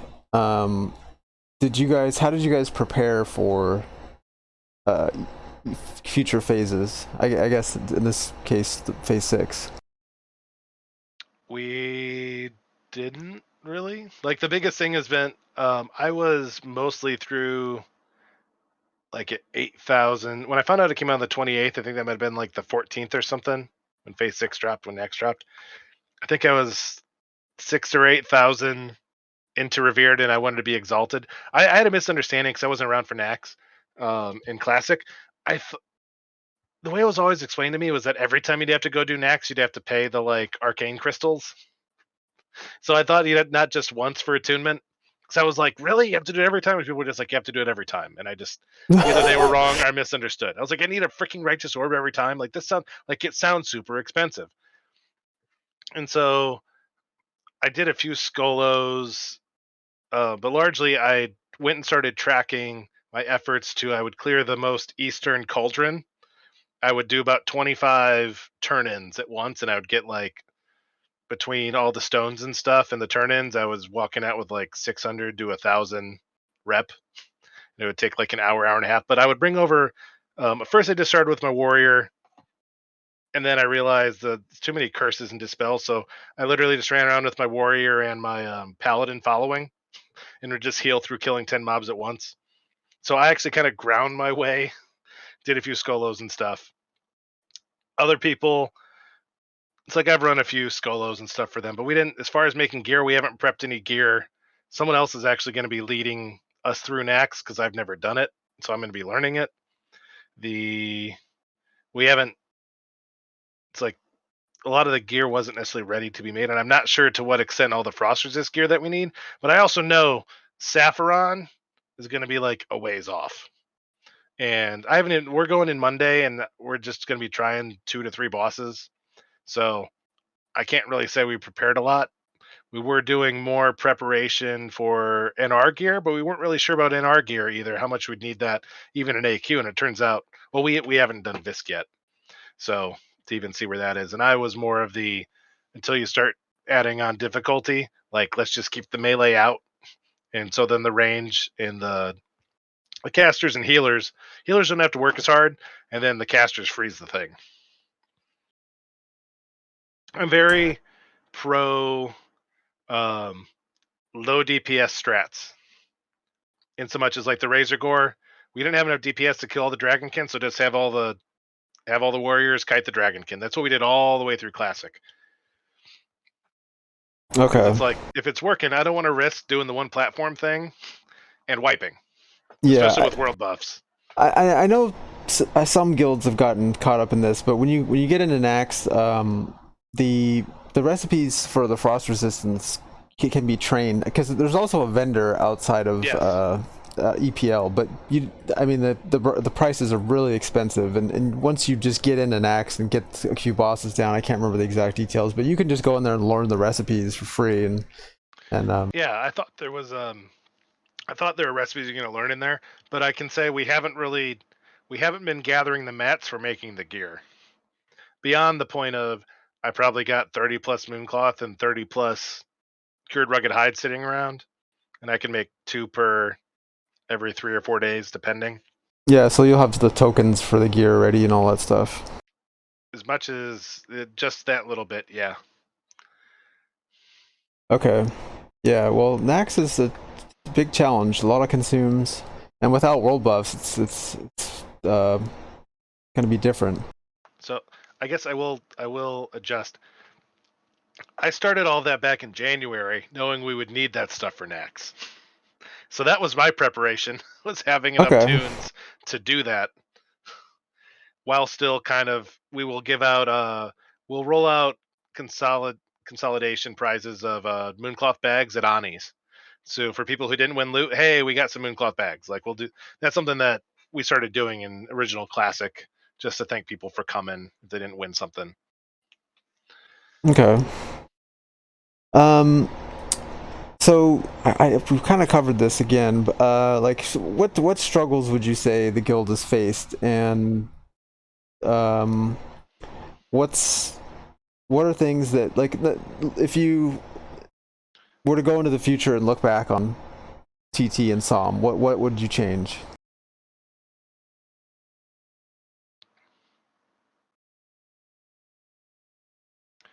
It's hard to say because I feel like my learning experience with Adventure, I kind of changed what I felt like needed to be changed. And that was kind of a situation where I ended up leaving the gang. The other tanks were also kind of like burnt out, and the guild just kind of fell apart. I never wanted to be my goal as a GM and as a tank is that if I ever step away from the game, the guild doesn't just get disintegrated. And I don't want the guild to be about if I'm there or not. And I've definitely have weeks where I miss, and it's like some nights we fill and other nights we don't fill, and some of that's like might have to do with me or just people's schedule. The I'm honestly not sure if loot council would be that much better. Although I do think I would like to try out the loot system that I had like come up with, which involved I pretty much I went through all of the gear from from MC. I didn't get into AQ40 because I wasn't sure we were going to get into that yet. But MC, BWL, ZG, AQ20, and if we were doing all loot, all in guild, it would be kind of like a tier system of like here's the best tank rings. Once you get one, it's just a round robin. It's not quite Suicide Kings. It's a little bit more specific than that. But once you get a tier one piece, you don't get to roll until after everyone else gets a piece. So that you're still incorporating rolls, and then it's kind of like here's the tier two tank pieces, um, where it'd be kind of like obviously an MC would be like bracers, belt, glove, boots, whatever would be kind of like the second tier versus let's split up the shoulders, let's split up the chest piece, the legs, that sort of thing. And I did that across all weapons. I did it across classes. So it's like, hey, warlocks, you don't get to roll on this ring in BWL because you get your own ring in BWL with shadow power. But everyone gets to roll on the ring of spell power or something like that. And just like, what's the easiest way to relieve those loot tensions? We haven't really got to experiment with that. So it's kind of a bummer. Um, I'd probably continue with not necessarily having class leads, but having people that are invested in putting the time into other people. And as long as people are willing to have the conversation. What was the whole question? It was like, what would I change? What if I was to look back? Yeah, so let's say Psalm 2 rolls around and there's no wrath and you decide to jump in again. What are you going to change? I would probably start by leveling 5 tunes at once for Mhm. myself. The I know that's my personal thing. And I would be focusing on I think identify because I didn't go in with the plan to start a guild, so I would probably start off at the beginning. Hey, we're going to be raiding at these times, these nights, and or at least we're going to be doing like midnight or 11:30. So if that's what you want to do, like come our direction to catch people early, because people might not necessarily know that was an issue. We were hoping we'd get more people from Obsidian Edge that were Pacific that like later, and that didn't necessarily, I don't think, play into it a lot. Getting the Australians, but then the Australian, we were going to do weekdays, and then the Australians would help us fill, which then turned us into Friday, Saturday, because that's their Saturday, Sunday. So going in, I could say going into Wrath, we're planning on doing weeknights instead of weekends, just because people travel and stuff like that. So that's more ideal. But also, people can't stay up as late on the weekdays. We understand that. Versus the weeknights, it's like, oh my gosh, last week we finished at like 3 in the morning server, I think, after we spent an hour trying to kill Lucy because of dumb polls. Um, oh, that is a lot of the times people make mistakes or say something kind of mean, it gets memed on. So it's like I accidentally pulled too much stuff. The hunters weren't up front ready to pull an MC, and I ended up pulling like a dog as well as some of the pain packs. And I said like, "Oh my gosh, stupid hunter pull," and they're just like, "What did you just say?" I'm just like, "I wasn't calling the hunter stupid. That's just it's the description for the pull that I was using. That I need a hunter to do it, and it's stupid that I can't do it with my own bow without pulling everything." Um, like, what sort of hunters do we have, Gatsu? It's like, So sorry, did you run another MC last night on a different character? no, sorry, that was last week. I meant last night Oh, was okay. BWL, so that was last week. Sorry, I'm only like I leveled a second warrior, and so I do have a second warrior, and I did that in case we needed meet if we were running more than one ZG or AQ 20, any 20 mans. But I haven't been able to because all the other raids are so early. I've not been able to do any 40-man raids on like consistently on other tombs. I've only been able to use them for filling. I don't think my hunter has seen the inside of They might have seen the ins. I think they've been to one like MC, but that's it. But I haven't been able to team up with any other guilds to fill out their runs with my stuff. So, which it's like, man, my wife was not happy when I was doing like, I think it was 8 p.m. Chicago runs on Friday, Saturdays. She was very glad whenever I stopped playing Classic. Um, now my struggle is to like wake up properly in the morning. Okay. But I was gonna Um, let me one more quick assessment. So if I'm gonna look back, what would I change? Um, I don't know. I might do slightly different. It's it's hard to say because of the pug levels, right? It's like I would like to do more. We used to do like kind of core raider. You'd have to wait a few weeks to get loot, right? But we can't really do that now. So as far as if I was gonna have to do pug stuff, I would probably prio a little bit more stuff towards tanks, or I would at least say main spec over off spec when it came to the SR. So it'd be like, are you tanking tonight? Did you tank any ads? So why are you rolling on stuff?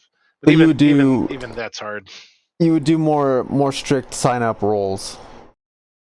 Possibly. But in general, we've had tanks from the beginning. So the yeah, it's hard to not to say I made all the right calls whatsoever. I think the most difficult ones is just figuring out what raids are we going to be able to fill and when. Because it's like I knew we're not going to fill BWL. I just didn't see it happening. And it's like we're going to go into AQ and we're going to get 3 bosses down, and no one thought we are going to get bosses down. And I was like, we can go in and do 3 bosses with their gear.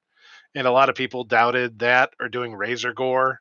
And I largely I think I want to say that's part of the reason why people go along with my decisions, because I've been right about a lot of things where people were really doubted and just being. And it's like if I'm not sure, just like admit it. Like I don't have a problem. It's like be humble enough. Meekness is having a sheathed sword. You need to know the proper time when you need to pull it out, but it's not the place to fight. Don't do it. But Band of Acuria, it's going to tanks. Get over it. Okay, sounds good. Um, so we mentioned Wrath. So you guys are gonna go to Wrath? Are you gonna try to carry the guild over? Yes. So a lot of the former relax Australian people are going to go to one of their servers. Anyone who can raid late night, they're most likely coming our way. There's a lot of people that they might have tunes on Mankirk. I transferred all my tunes off Ash Candy, just my 60s, and which was 3 of them. We ended up going Horde because Fufu also had 6 Horde people, and that we didn't know that we could take our characters from Som. I might still be Alliance if I knew, but everyone's been leveling Horde characters. So I'm hoping to actually do Pally tanking. Maybe.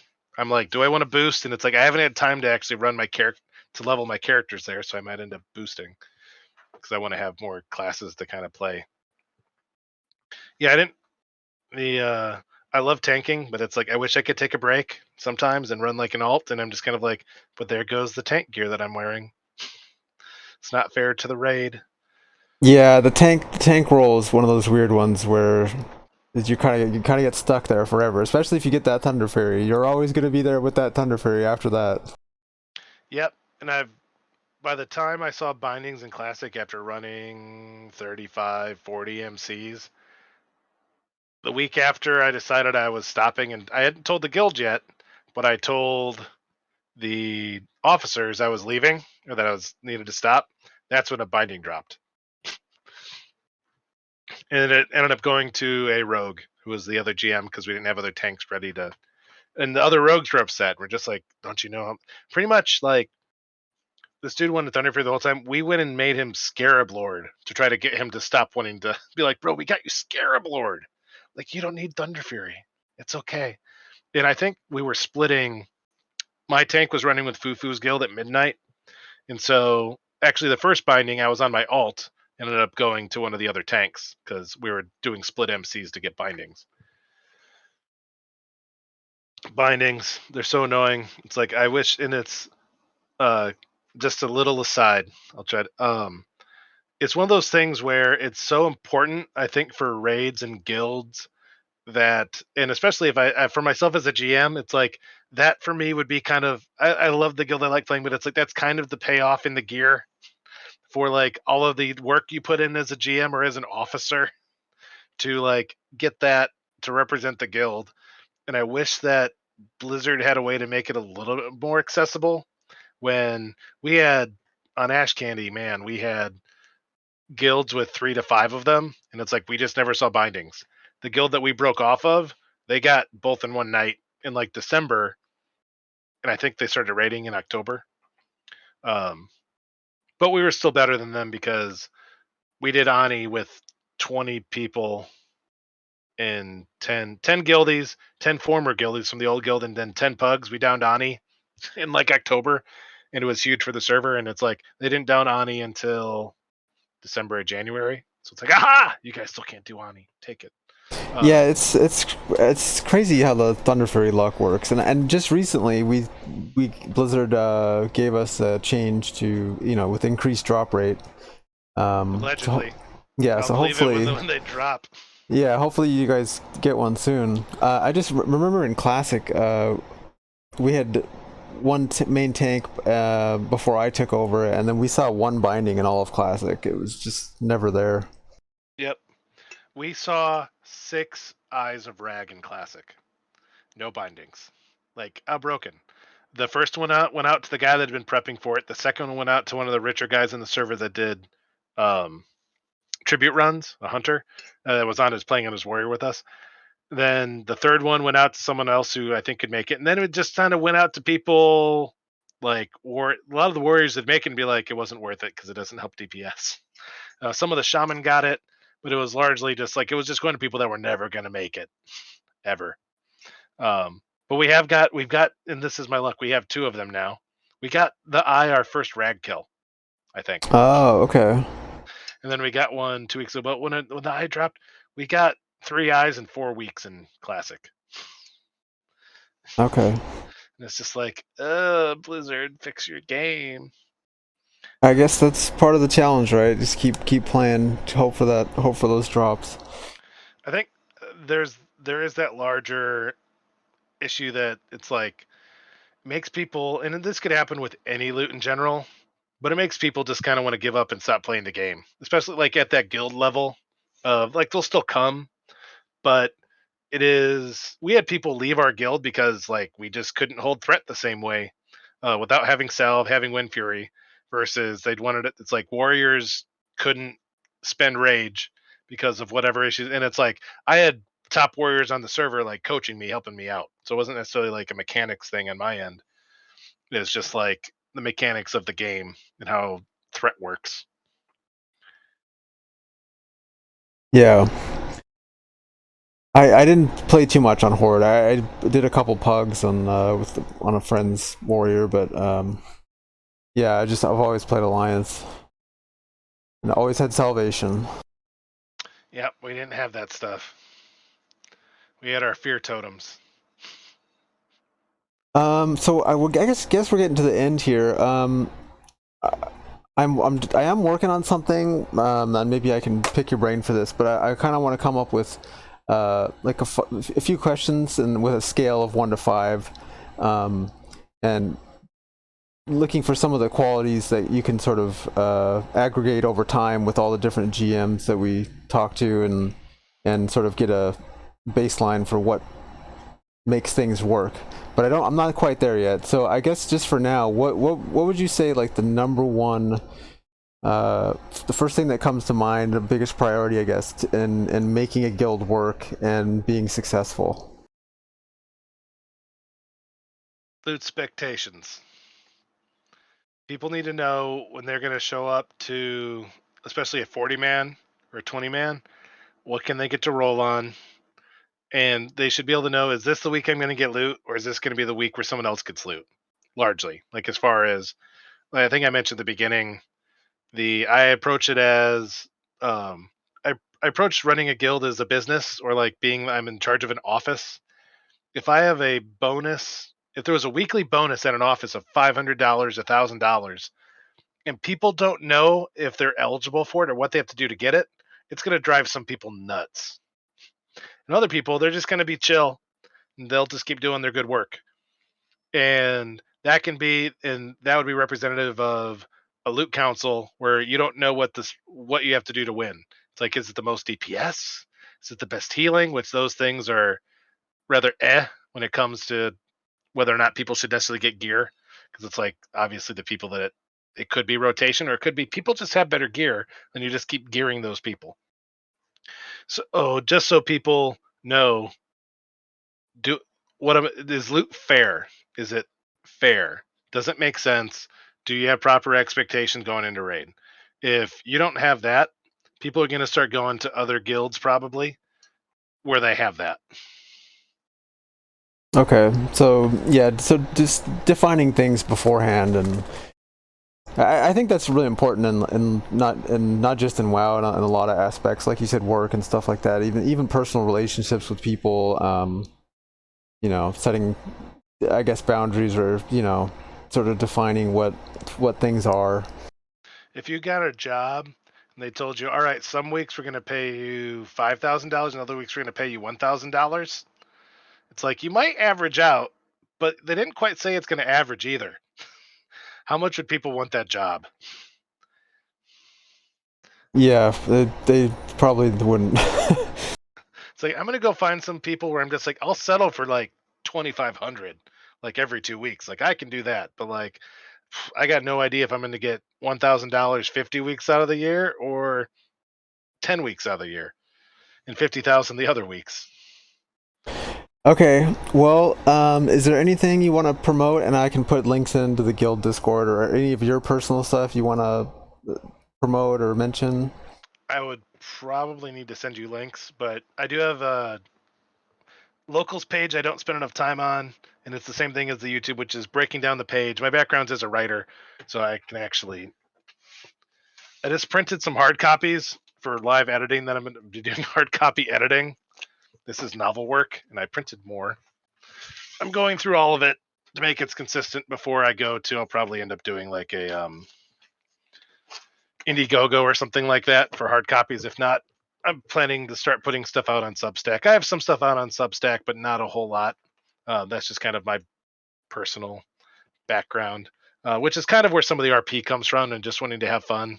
People keep telling me I should be a voice actor, or I need to go like do audiobooks because I like the voices that I do for Neff and Rend and for other stuff. But breaking down the page, but it can be hard to search, so I'll have to get you like a link. Breaking down the page.locals.com as well as YouTube. I haven't been able to post as much because as soon as I started doing stuff, I got hired to edit some other people's books, and I actually did live reactions to their unpublished work to give them live feedback on like what questions I was getting, like all that sort of stuff. And so I'd have like hours and hours of that stuff, and haven't been able to post my own. As far as if people want to raid late night, we're going to be on Windseeker. The name is Overlooked, which that comes from a meme of, yes, we did have someone who was just like, I'm going to leave the guild. We're pretty sure it's a girl because of how it was phrased, but it's just like, I'm going to leave the guild. I just got this gear, but I feel like no one's going to notice that I'm leaving because I just, I feel very overlooked. And that just became a meme. Okay, so for Wrath, you guys are Horde. Yep, Horde on Windseeker, and the name is Overlooked. Okay, and then for Som, for anybody that might be considering joining at the last minute here, so it's going to be Shadowstrike, Shadowstrike, Alliance, Tenebrus Tempus. You don't even have to join the guild; just come join the raids and let's have fun. Like I said, we're down for commitment or one night stands. Okay, we'll end it there. Thanks for being the first guest here, and I'm gonna get this ready and published soon. And I think one good conversation to have in the future would be, and this could turn into, I've wanted to do this myself, just to put together a document, recommendations for Psalm 2. Oh yeah, you know what? We could do that real quick. Actually, I was gonna ask you what your take was on Psalm versus Classic, and what you wanted to see if there was a Psalm 2. I missed that one. Yeah, but go ahead. I would like to see This would be more of like a classic plus. Like, yeah, I would love to have original content. I would love to be able to play WoW, uh, the classic version of it, but I'd love to be able to do modern dungeons and other stuff with similar mechanics. Let's adjust plus hit, like so not everyone needs edge masters. Like, let's adjust some of those. It's super annoying, or put in other gear that gives you plus hit rather than like a super rare hat out of off a rare for axes in Uldaman, or the dagger helm out of. There's a lot more dagger stuff than plus swords. Um, Level out some of that stuff, retool some of the classes. I would love to actually do like a demon hunter or a monk or the other classes, dragonkin or whatever it is now, in classic dungeons. Maybe you have the other newer dungeons, but it's like it's tooled for the gear. And how do you solve MC like they do for AQ and Nax? You would just have the tier gear would go out as items that you turn in. So it's like similar to ZG. It's like, oh, demon hunters, paladins, priests, and maybe something else roll, right? So they don't have to do brand new sets per se. All the groups could still do the 0.5 sets, potentially something like that. But I'd want to see a leveling out of the classes. So it'd make more sense to bring a cat. It would make more sense to bring a ret pally or an enhancement shaman. I would love to. It'd be fun to actually try it with pallies and shaman on both sides. Um, I would like to see the availability. I would like to see some play style that would be the difference between PvP and raid, like instance content. So talents could slightly change, so they're not as overpowered or balanced for PvP. They're balanced for that content, which is one of the issues that you run across between like why arms is better for PvP versus even having arms be viable in raid, and that probably take a lot of work. But I would be down to not that I necessarily want to run all the other dungeons per se across WoW, because they're kind of doing some of that now with the weekly stuff.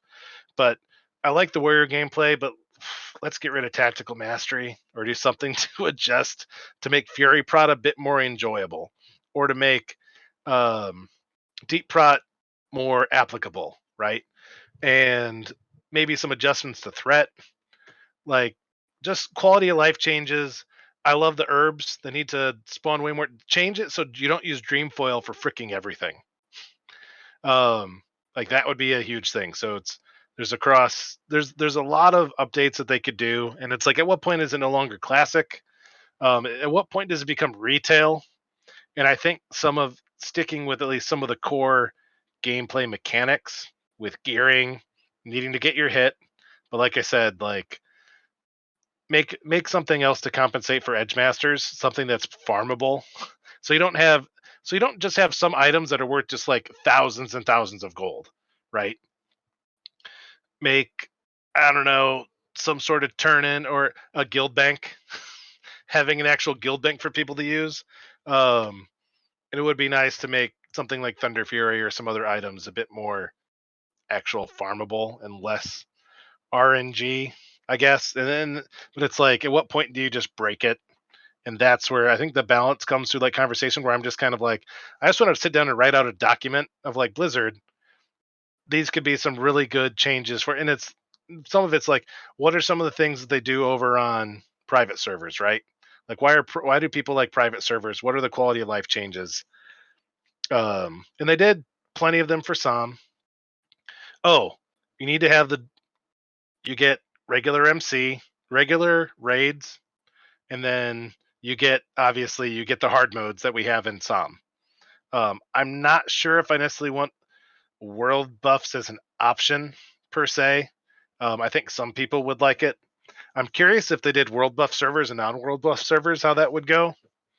But at least having the chrono boost thing, if you're going to do world buffs like this, let's just go buy it. So we don't. It's cool to everyone to meet up in Ogremar or in Stormwind to get the buff, but don't make me log on at like 6 o'clock my time and then fly around. Like, let me just go to a vendor. Put a vendor outside of raid. Yeah. Just make it easy. Yeah, I was gonna ask what you thought about world buffs because for me, one of the big things that I was almost turned off about Psalm was the removal of the world buffs, and I came from a different environment, which was way more, uh, you know, world buffs are required for everything.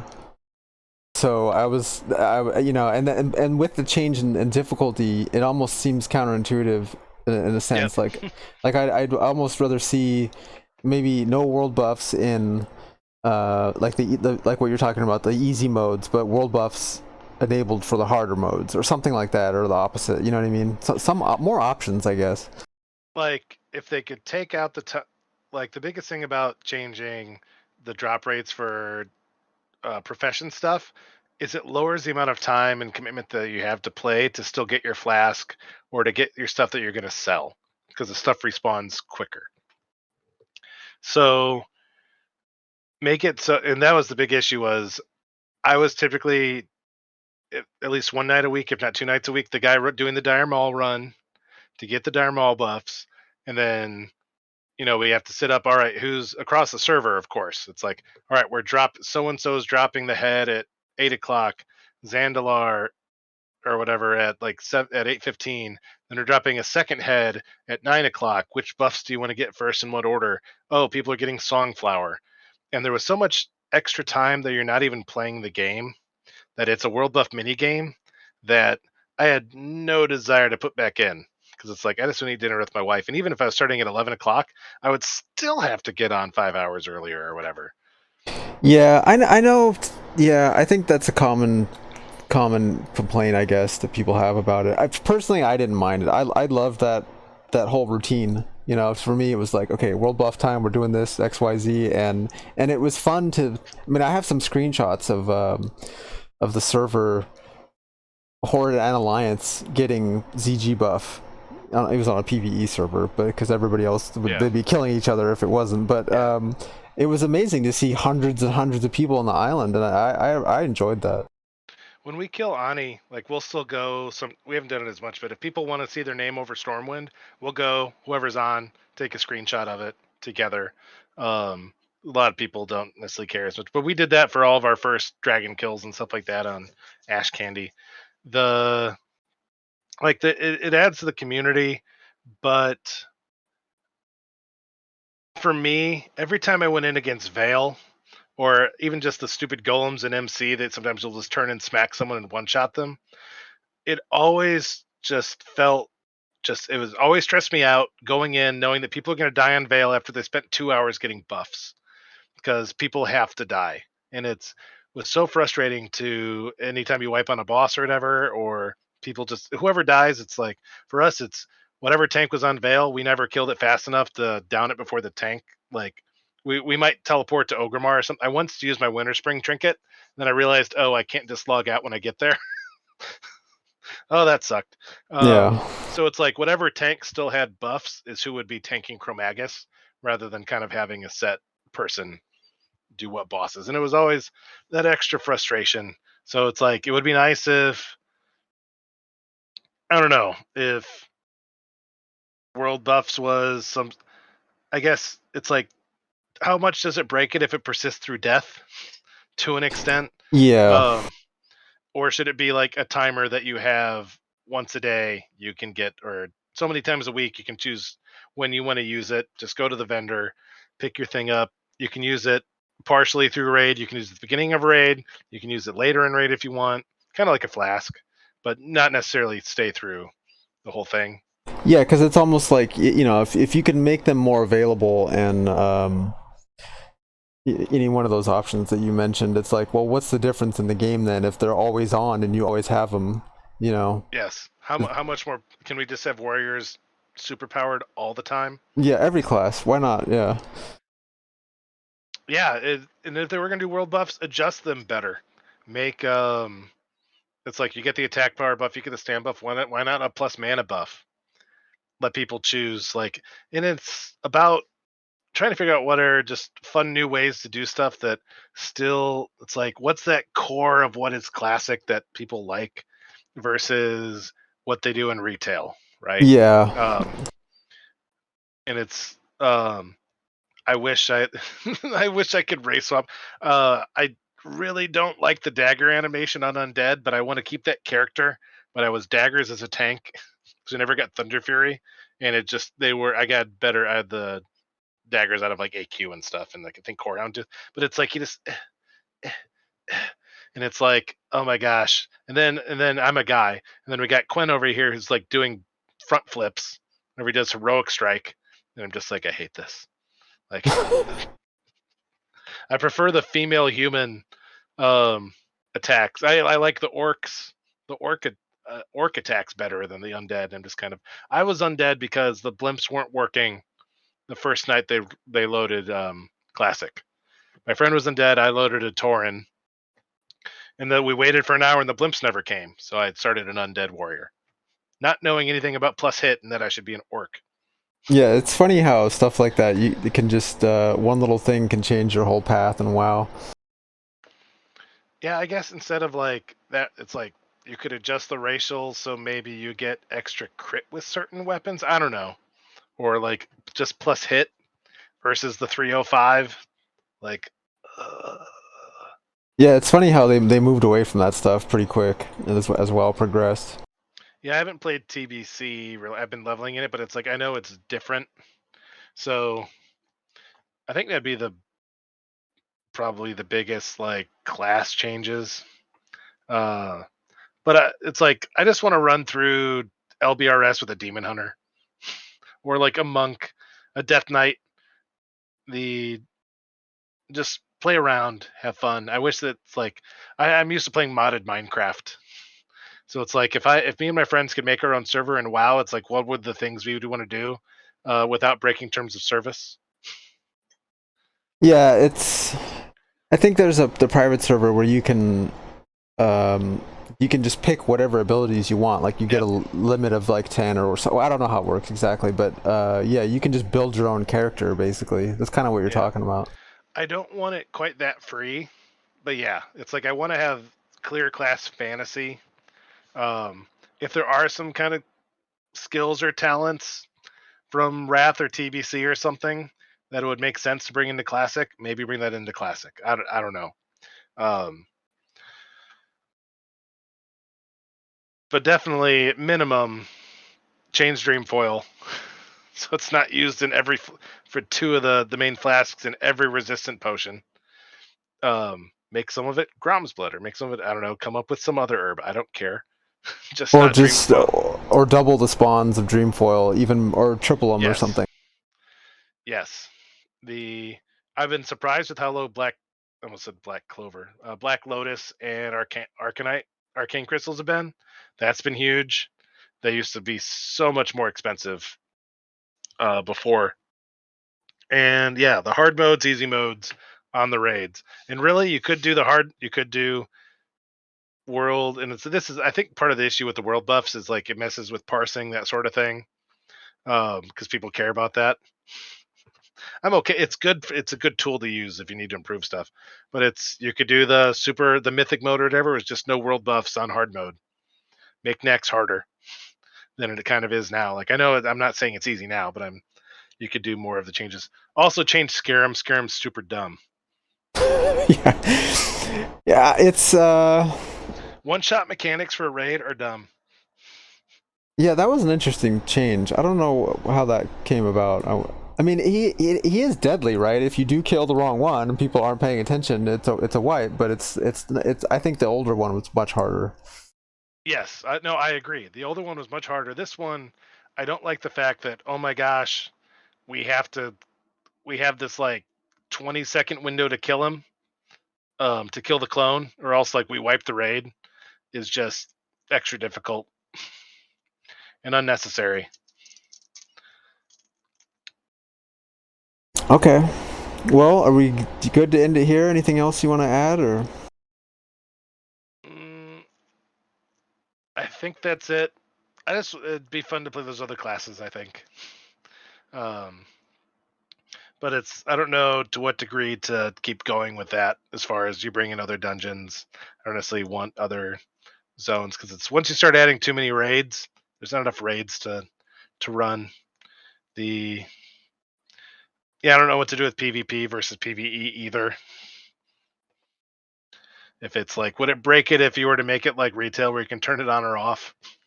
Because Yeah, some people really like that content. I had a friend who transferred to PvE is the one that I ended up having fall out with. He was on PvP, pretty much stopped playing. Then I got him to transfer, and I finished leveling his character for him. I leveled the druid for him because I thought he wanted to do PvP with the druid and battlegrounds, and nope, he just ended up being a loot whore.